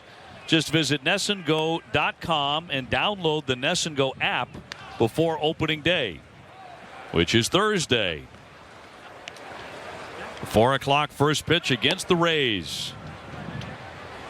Well, here comes Luke Farrell, John Farrell's son, who was claimed off waivers from the Reds in October after making his major league debut last season, of course, with the Kansas City Royals, then went to the Cincinnati Reds, and his father not only got to go and see him play at Kansas City, as the Red Sox gave John permission to miss some time and go watch him on the mound for the first time in a major league game, but then also managed against him. Red Sox series in Cincinnati later on that season. John Farrell is signed on as an analyst with ESPN. He's a very busy guy, isn't he? Also doing some scouting. Cincinnati Reds organization.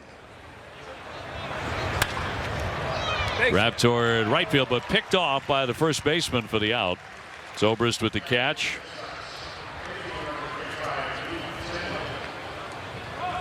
So one man away.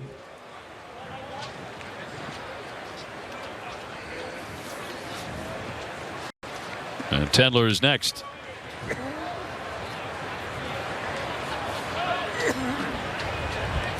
Luke, bright kid. He earned a communications degree from Northwestern University in Chicago in 2013. He was an academic All Big Ten 3 times.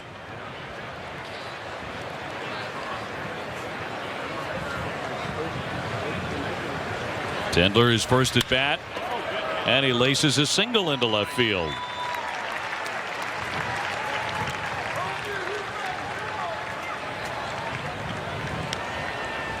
So for the Sox, their 7th hit of the afternoon. 1 out base hit for Tendler. Cole Sturgeon will be next. We saw Cole last night in the Red Sox victory over Chicago.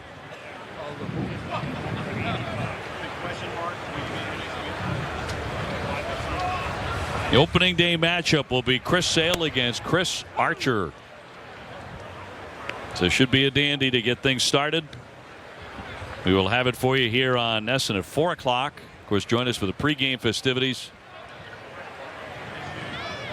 which TC will be hosting.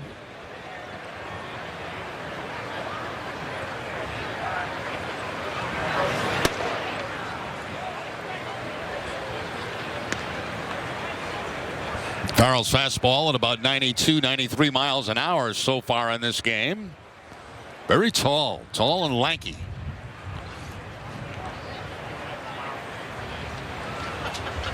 Originally selected by Kansas City in the 6th round in 2013.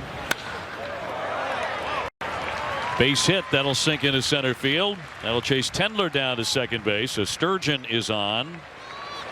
And back-to-back singles by Boston. A couple of well-hit baseballs that time. The opposite field and then up the middle for back-to-back hits. Matter of fact, the first out of the inning was a line drive out.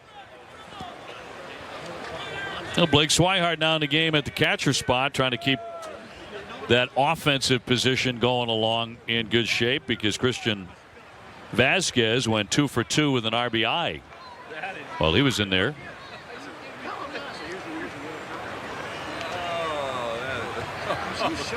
Blake hitting lefty, and he'll take a strike.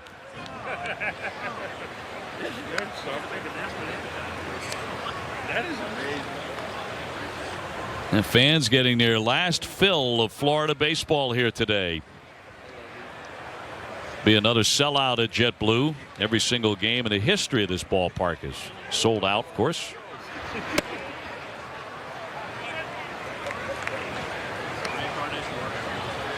Many to come see Jerry Remy.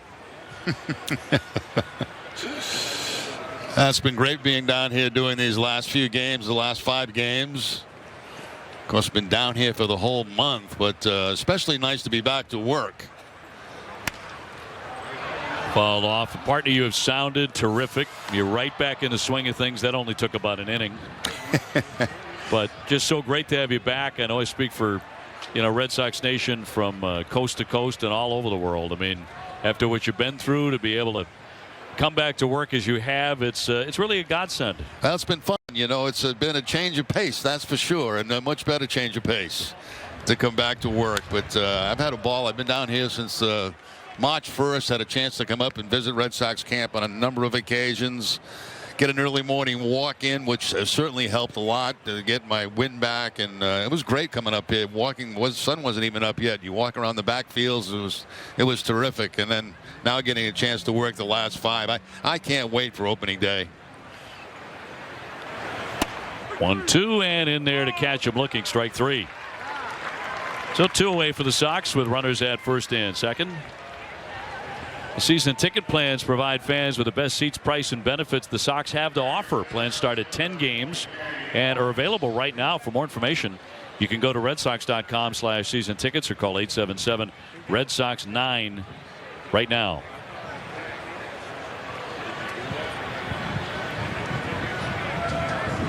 So Mars will climb in with a couple of men on. Red Sox leading it 2-0.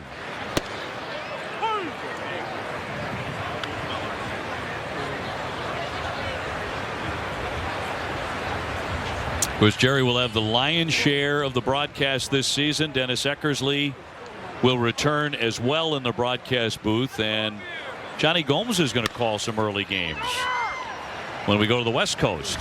The lob to first base. Close play. The kid made it close. Mars is out to retire the side. 2 men left. 2-0 Boston. Sync Sox games.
Remember, you can register for the 5th annual Watertown Police Finish Strong 5K road race and walk on Sunday, April 29th.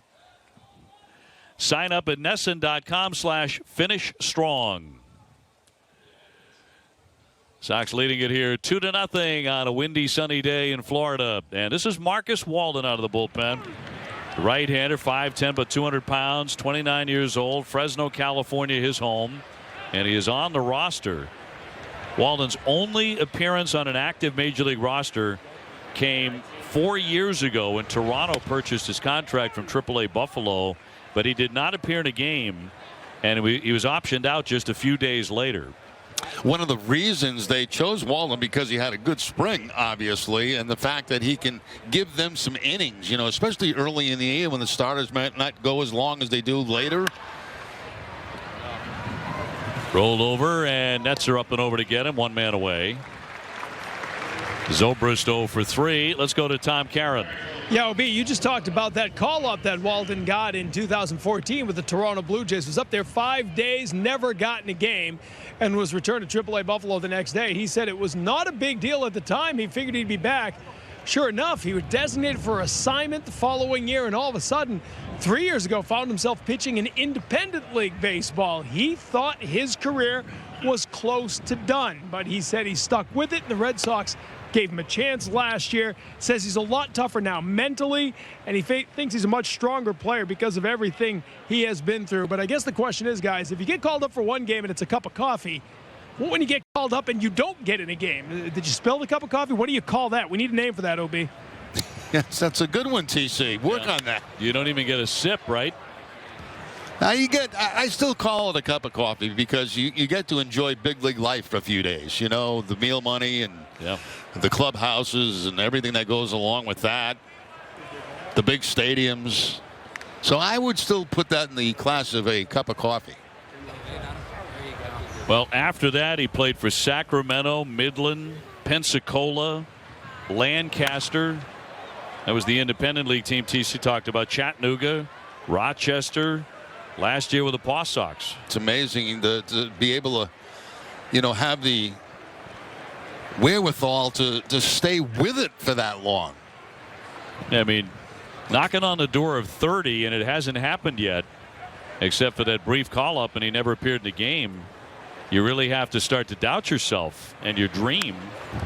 And here he is with the Red Sox ready to break camp and in a major league uniform come Thursday against the Tampa Bay Rays. I guess getting back to TC's point in the coffee, we can call this, and it's not to promote anywhere, but the second cup. Second cup is big up in Canada. Very big. A bunch of coffee shops there called the second cup when we go to Toronto. That's going to be in there for strike 3 to get Freeman. So 2 down very quickly.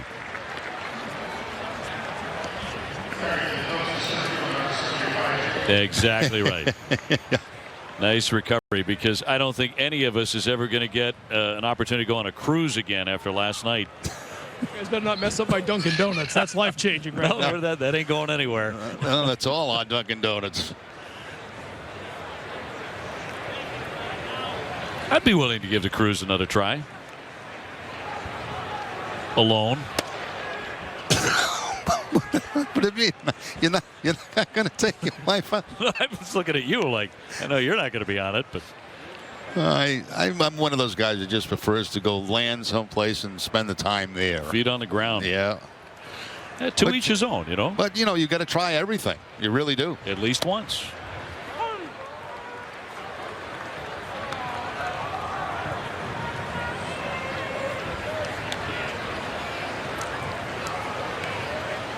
I got one suggestion.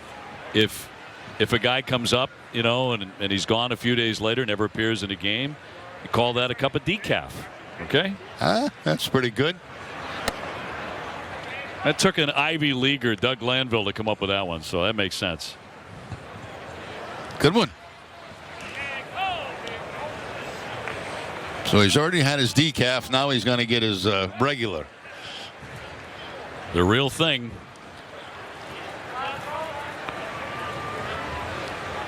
The 2-1 from Walden.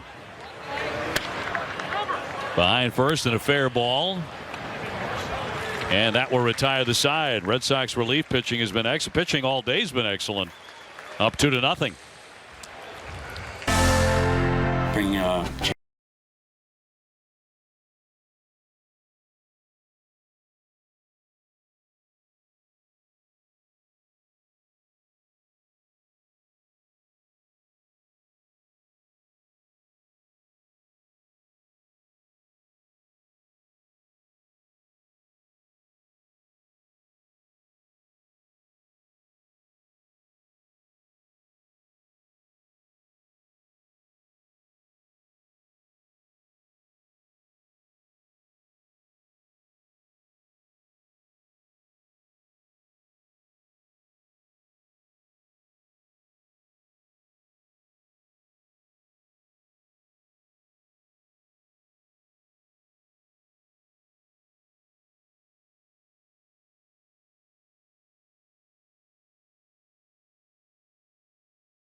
Back here in Fort Myers, getting ready for the start of the season. Eduardo Rodriguez will begin the season on the DL, and when he finally makes it back, he'll be wearing number 57 this year. He told me it's in honor of Johan Santana, his favorite pitcher when he was young. He saw Santana over the weekend at Hammond Park when Minnesota was talking about his induction into the Twins Hall of Fame. So he talked to Santana and decided he wanted to wear his number. But as we've told you, Carlos Fabla, as the coach, wore that number, so negotiation was held. And the agreement was that he would buy dinner for the entire team. That will happen tonight in St. Pete. Eduardo Rodriguez told me this morning he's bracing for the paycheck. I don't know how it's going to look like, but I know it's going to be a lot. I said they're not going to eat all day long. Just wait for dinner. That's what I hear around, like everybody's saying in that. Like, I'm going to eat today. I'm not just waiting for that for tonight and all that. Yeah, so, but it's going to be good. Kind of fun to be able to make that happen. You know, you're going to have a nice team moment tonight. Yeah, it's going to be good. Like everybody together, you know what I mean, have a dinner and especially I'm going to pay for it. So whatever they want. Yeah. And guys, while his accountant might not be feeling good today, it's good news that Eduardo Rodriguez says he is feeling fine and thinks he'll be ready to make a turn by mid-April when they need a 4th or 5th starter. Yeah, he's had a great attitude all spring. A high, deep drive here. Whitty getting a hold of one, and that ball's going to carry on out. Well, you figure if you got it through the wind, that was going to be the tough part today, but he smashed it. Yeah, there wasn't much doubt from that. The only thing you wondered, would the wind knock it down? But no, not even close that time. That ball really put a charge in it. So Whitty gives the Red Sox now a 3-run lead late in the ball game. Home run off of Luke Farrell. It was interesting there. Almost no stride at all from Whitty. He made good, solid contact there. What did we calculate last night on Eduardo's dinner price tonight? Well, somewhere around $5,000. Yeah, we thought that the tab would be probably somewhere 4,000 or 5,000, and that was before tip. Bodie snags this one to his left, and Rivera retired. I'm going to say it's going to be more than that. I think that depends on the restaurant. Yeah, it'll be a great spot. There's no doubt about that. But you're probably talking, $5,000 to $7,000. Right? I wouldn't be at all surprised. Yeah, that's when you got to call your agent first. Yeah. Yeah. What's the account look like? Yeah. It's hilarious that grown men are starving themselves all day just so they'll cash in on this and eat as much as they can possibly take.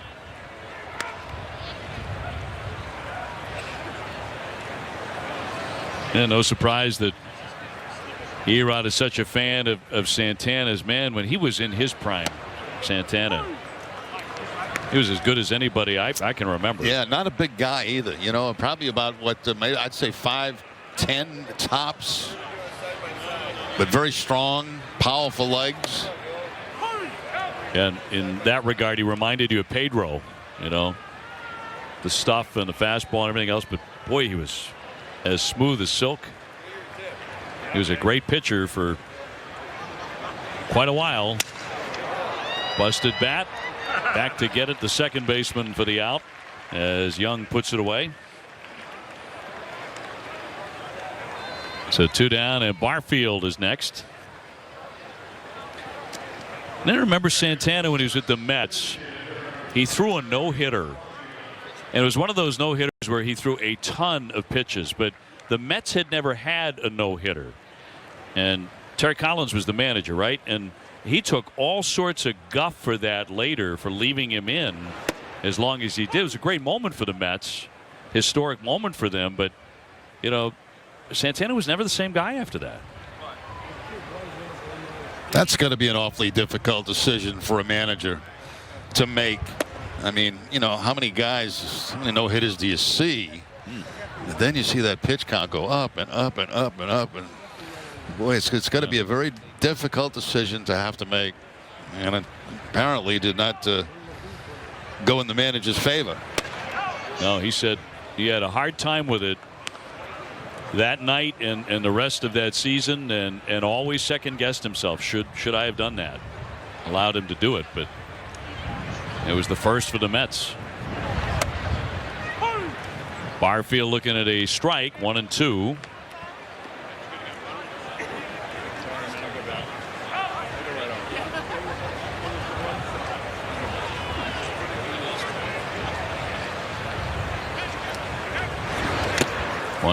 Barfield waves and foul tips it to the mid for strike 3, but the Red Sox had a home run. Now on top 3-0.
Red Sox giveaways return to Fenway Park in 2018, including player bobbleheads, gnomes, and a lot more. For tickets and information on the entire giveaway lineup, you can visit redsox.com/promos. And a lot of terrific ones coming up in 2018. It'll be Tommy Lane, the veteran left-hander, coming on to do the pitching in the 8th inning. Red Sox ahead 3-0. And Ian Happ will be the opening day center fielder for the Chicago Cubs. Lead things off.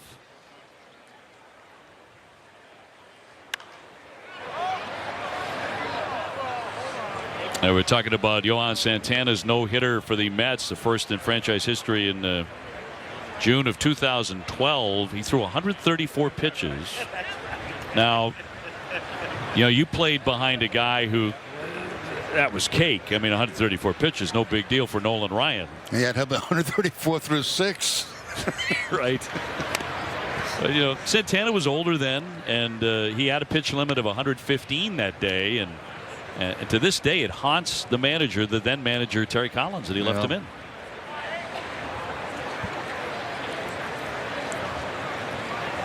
Was it just last year that Dave Roberts, the Dodger manager, took out Rich Hill when he was closing in on one? Foul down the left field line. You know, trying to preserve him and have him ready for October. Such a tough call for a manager.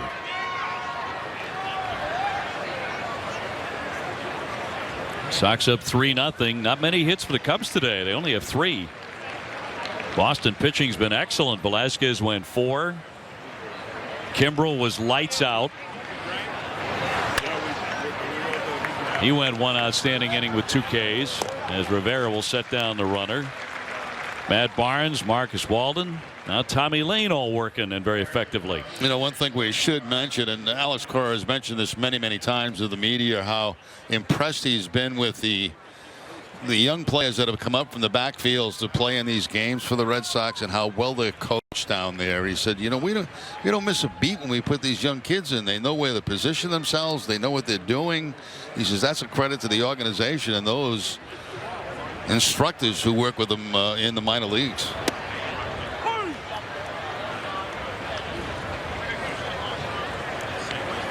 Well, oftentimes that transition from those backfields to our broadcast can be difficult for us, but it's great to see them in the games and playing against major league competition and getting a look from the people who matter so much.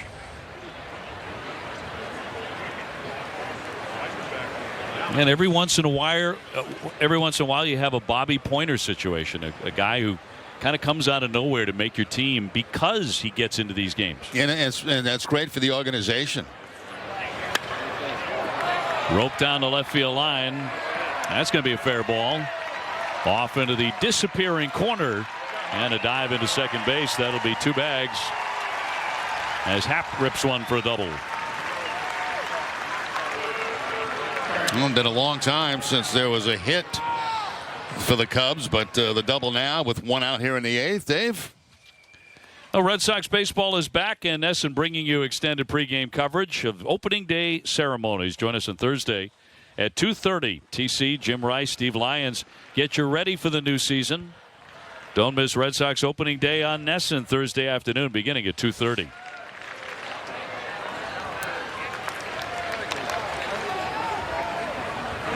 So man in scoring position and a base hit up the middle. Here comes the run. And Sturgeon will flip back to the center of the diamond. So the run scores as the Cubs are on the board for the first time today.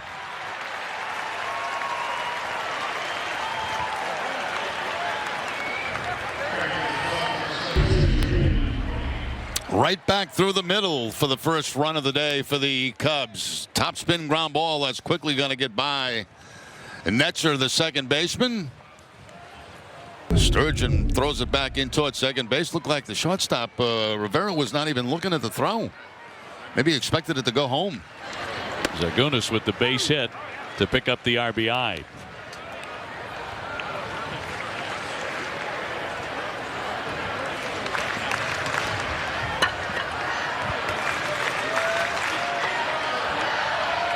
And the 0-1 to Bote is down low, and Swihart does find it in time to advance by the runner.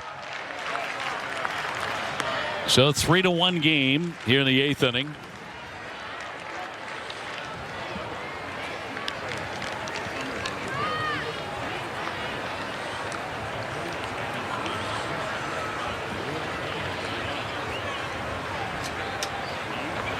So Lane has allowed a pair of hits since he came into the contest. This one popped up foul. Whitty over near the dugout of the Cubs.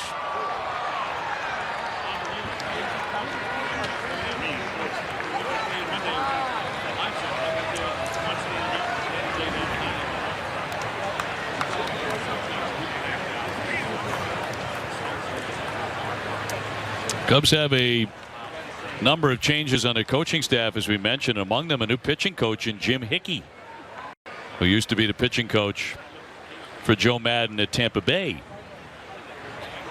Chili Davis, Brian Butterfield.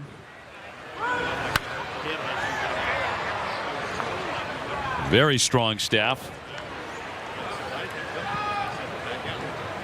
For Madden, his 4th year as the manager of the Cubs.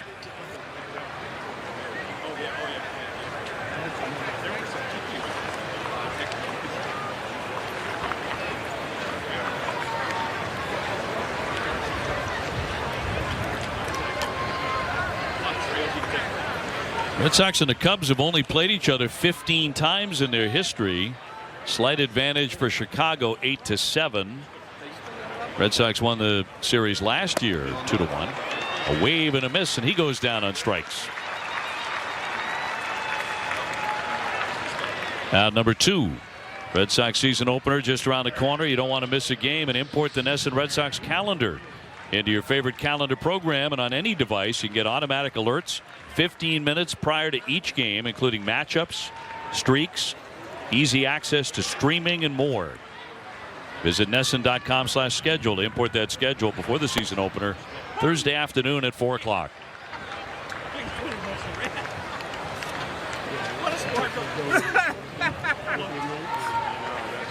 That's too good right there. That is good. So Court in with a runner at first and 2 away. Sox ahead 3-1.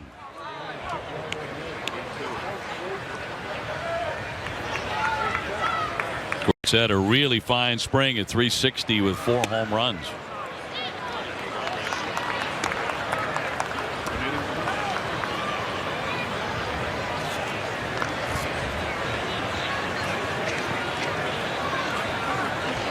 Cubs and the Marlins will start a little bit earlier than the Sox and the Rays on Thursday. Their game is at 12:40 in Miami.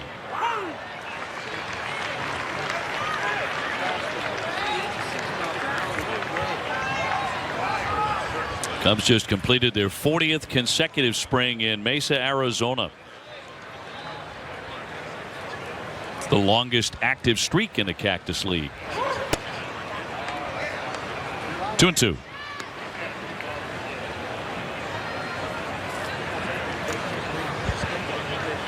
So they get a taste of both Arizona and Florida this year in spring training.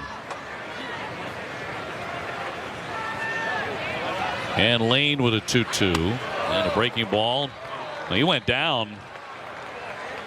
Let's see if he's all right. It looks like he hurt himself on that delivery right there.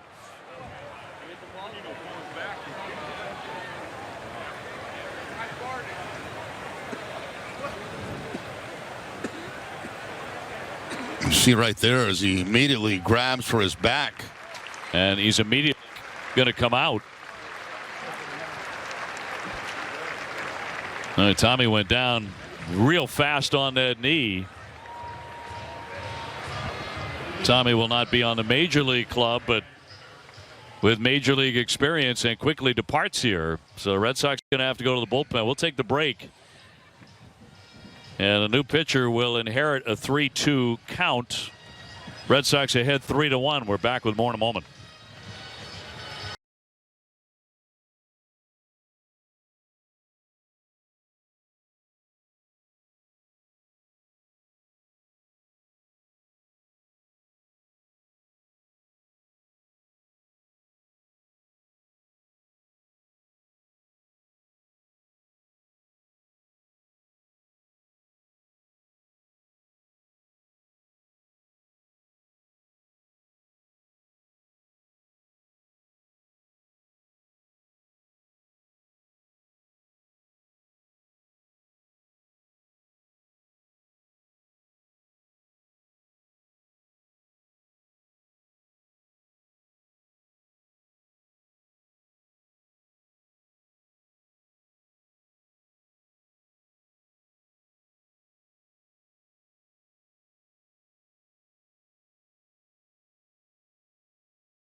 You're still looking for group tickets to opening day or premier games against the Yankees. Limited hospitality packages remain for these and most games.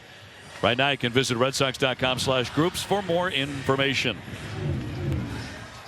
Now the sidearm of the submarine guy, Trevor Kelly, out of the Red Sox bullpen. 6'2", about 210. Out of Providence, Rhode Island.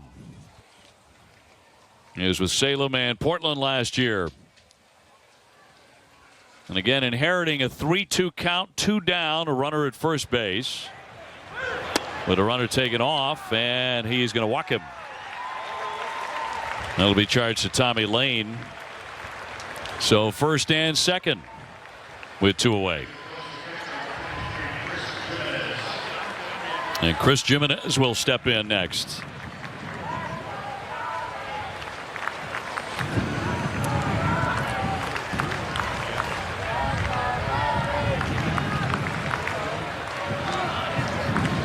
Kelly pitched for 4 seasons at the University of North Carolina.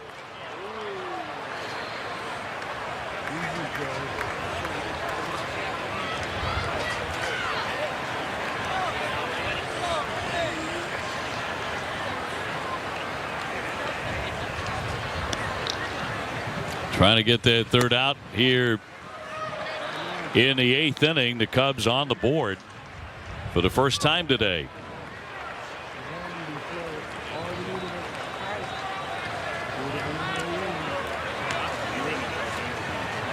And the 2-0.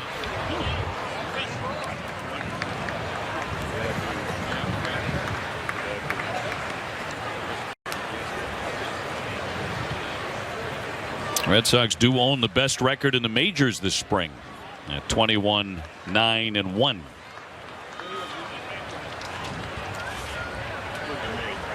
Been very little losing. Granted, there's spring training games, but the Sox have only lost 1 game since the 11th of March.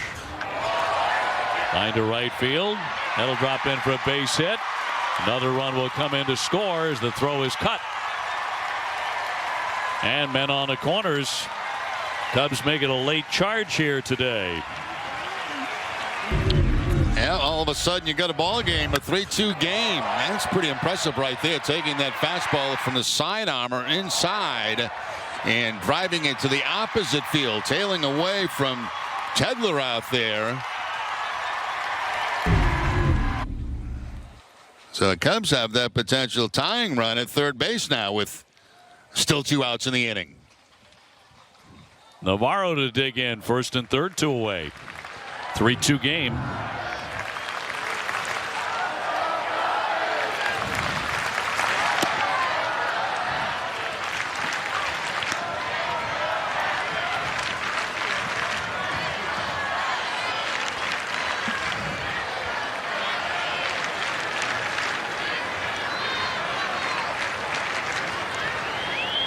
And a 1-0. High fly into center.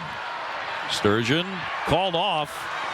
Mars making a catch to retire the side, so the tying run is held at third. 1-run game here. Mirror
Jordan's Furniture, the furniture store of the Boston Red Sox, and by Old Dominion, the official freight carrier of Major League Baseball and the Sox. Coming down to the end here in spring training 2018. Cubs fans and Red Sox fans mingling here in the sunshine. 3-2 lead for the Sox here as we go to the bottom half of the 8th inning. Spring training is almost finished. Luke Farrell will continue to pitch here, John Farrell's son.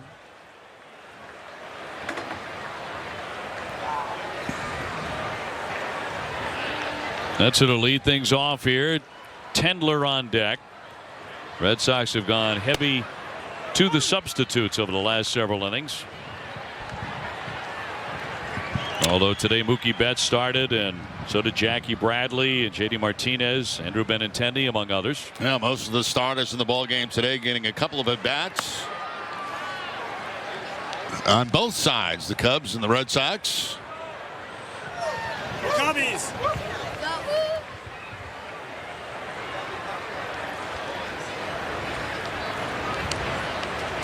And Farrell with a 1-1. Well, you saw John Farrell pitch. Does his son have a similar windup? Yeah, he does. A little bit like his dad. You know, he kind of stands straight up and down, and then he brings that glove up in front of him and high around his chin. Dad was heavier. But yeah, I noticed that last inning, you know, is pretty similar because I remember seeing John pitch, of course, quite a bit in my early broadcast years with the Cleveland Indians. John was the guy who ended Paul Molitor's long hitting streak back in the day. 2-2 to count.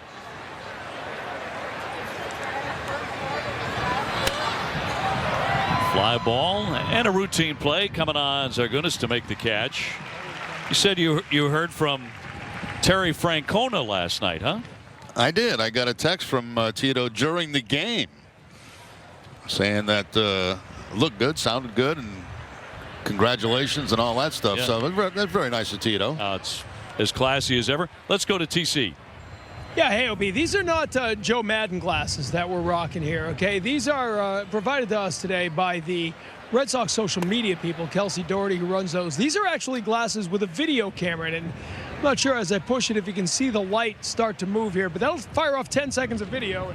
You know, if I look down, look in the dugout, look over at the mic, look back up, the Red Sox will post this on their Snapchat page and on their social media pages, and you'll actually be able to see what it's like being here. They'll have the ball boys and the bat boys wearing these during the season, taking you in the dugout. Really cool way for fans to check it out. So get onto the Red Sox social media pages and check it all out. Love it. They are UTC. They are you. Yeah, I'm not quite sure about that. I know Garen Austin has the great sunglass collection. I don't think I will be joining that party. I like it when you're wearing them and they spin. You know, they spin like that, TC. It's definitely you. Fouled back by Tendler. You get to take those home with you, I hope, TC. That has not been negotiated yet, but if I have to buy dinner for the crew, I'm out. So they're kind of more of a Harry Carey look, though, than a Joe Madden look, right? That's a good call right Very there. much, yeah. 2-2. That one stroked high and deep to right field. Zagunis has been busy out there. A sliding effort. That's a fair ball, and it'll jump off into the stands for 2 bases.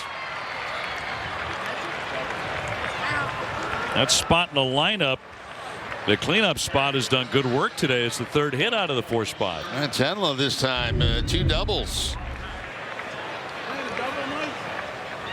High fly ball. Looked like, you know, again, it got pushed a little bit toward the right field corner. A nice effort out there by Zagunis, but can't quite come up with it. And the ball bounces up in the stands for the double. Boy, that's dangerous. Almost head first right into the wall out there.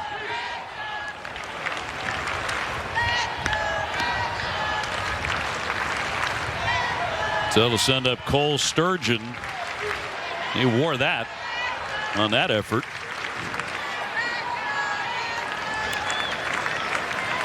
Wind has been gusting in all day.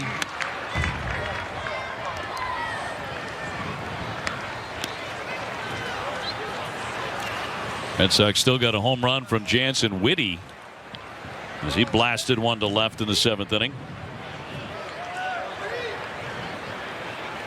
And that has been the only home run this afternoon. One down, a man at second. Big cut and a miss. Blake Swihart on deck.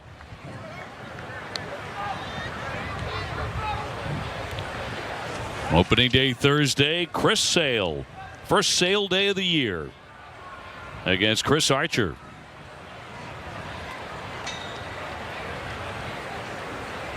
Against a very different looking Tampa Bay club in many ways. They cleaned some house. Chris Archer was among those Rays who was pretty outspoken about that. Kind of directing his comments at the front office when they made some moves. And it got a little thinner. On a run to count, full 3-2. He wasn't bashful about voicing his opinion. I was stunned actually when I saw Longoria leave that ball club. I thought he was the kind of guy that might finish his career, you know, me too. with Tampa Bay. I really felt that way. Traded to the Giants last year. Bit of a stunner, 3-2. Hard hit, fair. Down the line it goes. Tendler rounds. He's going to score. Sturgeon to second base. It's kind of to your point earlier. You bring in the kids. Yep. And they're still performing. Yeah, they've played very well in the game today. Second hit for Sturgeon since being in the ball game. A single back in the 6th inning. Now a hard hit double as he pulls it right down that first base line. So Farrell, who's giving him some innings in this game, getting hit pretty hard right now. And the Sox open up a little bit of breathing room now, 4-2. Here in the bottom of the 8th, and Blake Swihart batting for the second time. He struck out first trip. Blake has made the ball club. Red Sox will carry 3 catchers.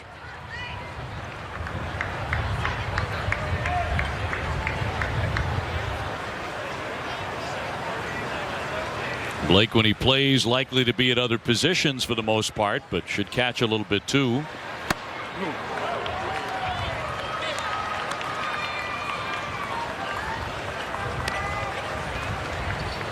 Got off to an excellent start this spring, really swinging a good bat, and did so consistently.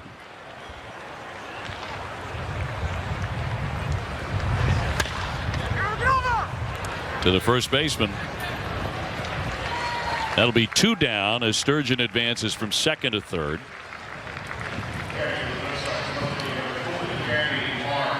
And Danny Mars will be next. He is 0 for 1 here this afternoon. Red Sox leading at 4-2.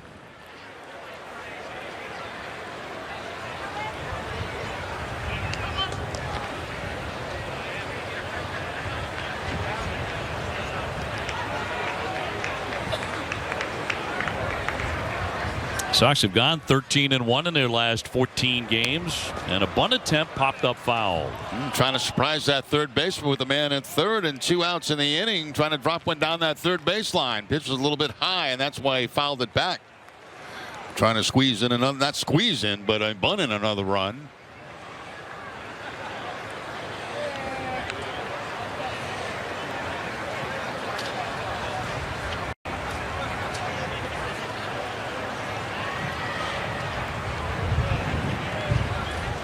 Two down, a runner at third for the Sox, and he lets it go downstairs.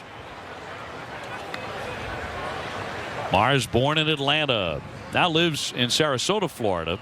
Last year for Portland, had a good solid year, hit .304. He also stole 12 bases. Strokes that one toward the alley. Center fielder will chase that one down to retire the side. Red Sox do get another run and are ahead 4-2 as we go to the 9th inning of the final spring training game. Saturday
moment brought to you by Old Dominion.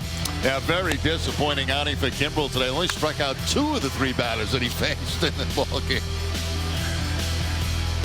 And a fly out. 2 strikeouts and a fly out. And all smiles. Great to see that from Craig Kimbrel, the Red Sox All-Star closer, top closer in the American League last year. And back in full force. He's all set for opening day. Red Sox ahead 4-2.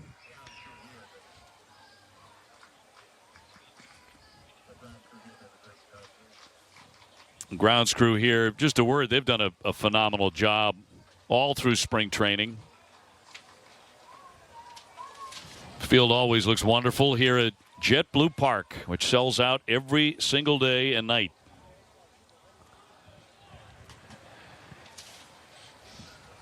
So 9th inning. Kelly staying on to pitch.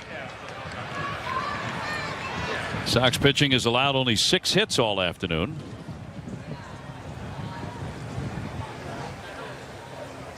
So the pitching staff looks all set for the real thing on Thursday, which will be led by Chris Sale, of course. Coming off a 300 strikeout season. David Price will go in game 2, Rick Porcello in game 3, and Hector Velasquez in game 4 against Tampa Bay.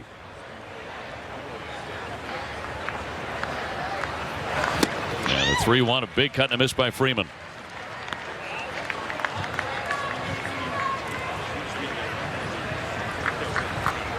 Well, Jerry, your final thoughts about the season to come. I mean, we're right on the doorstep. No baseball tomorrow. That'll be a workout day, and then first pitch will be thrown in anger.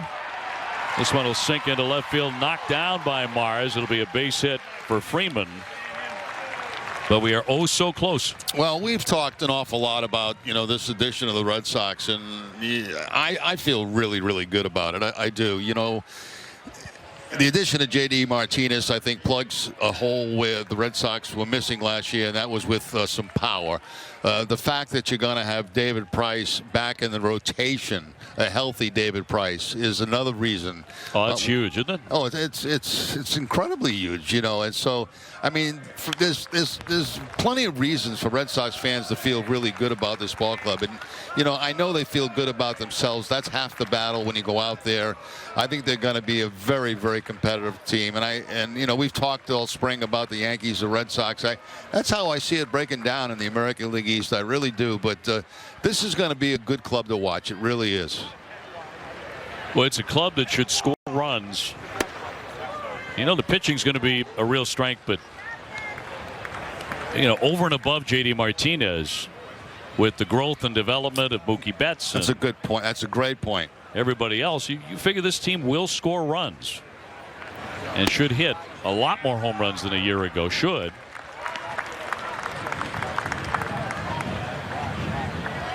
The key to any good ball club, stay healthy. If you can stay, and you know that's not going to happen all season long. Obviously, all teams go through injury problems, but if you can keep the team healthy, it's a good ball club.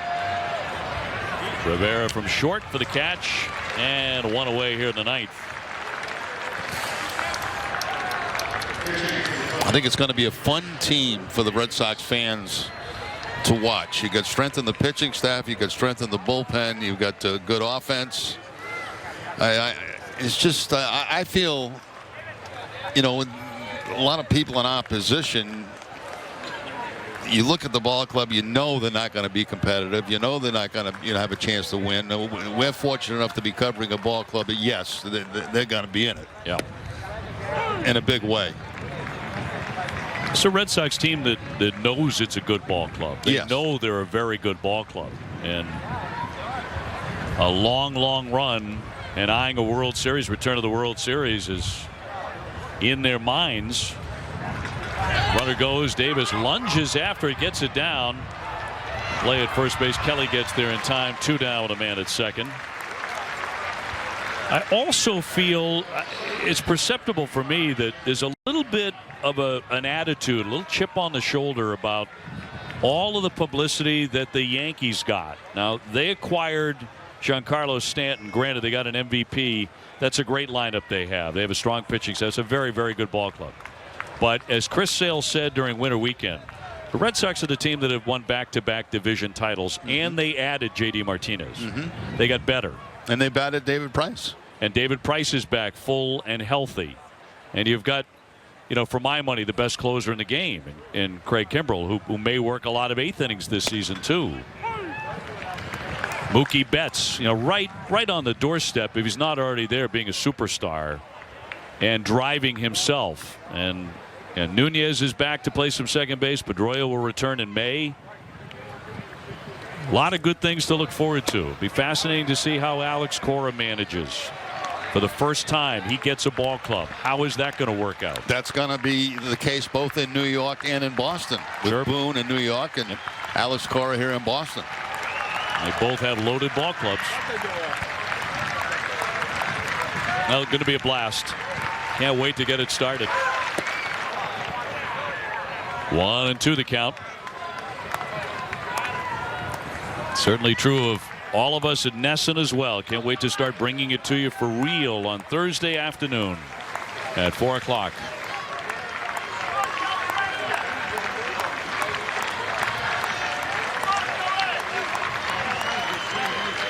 Yeah, the 1-2. And in there for strike 3, and that'll wrap up spring training.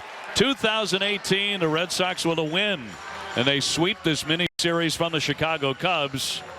Red Sox wind up with a spring record of 22 wins, 9 losses, and 1 tie, the best record of anybody in spring training 2018. We play for real on Thursday. Red Sox go to Tampa Bay. Chris Sale against Chris Archer. For my partner, Jerry Remy, and for Tom Caron, our entire Nesson crew, thank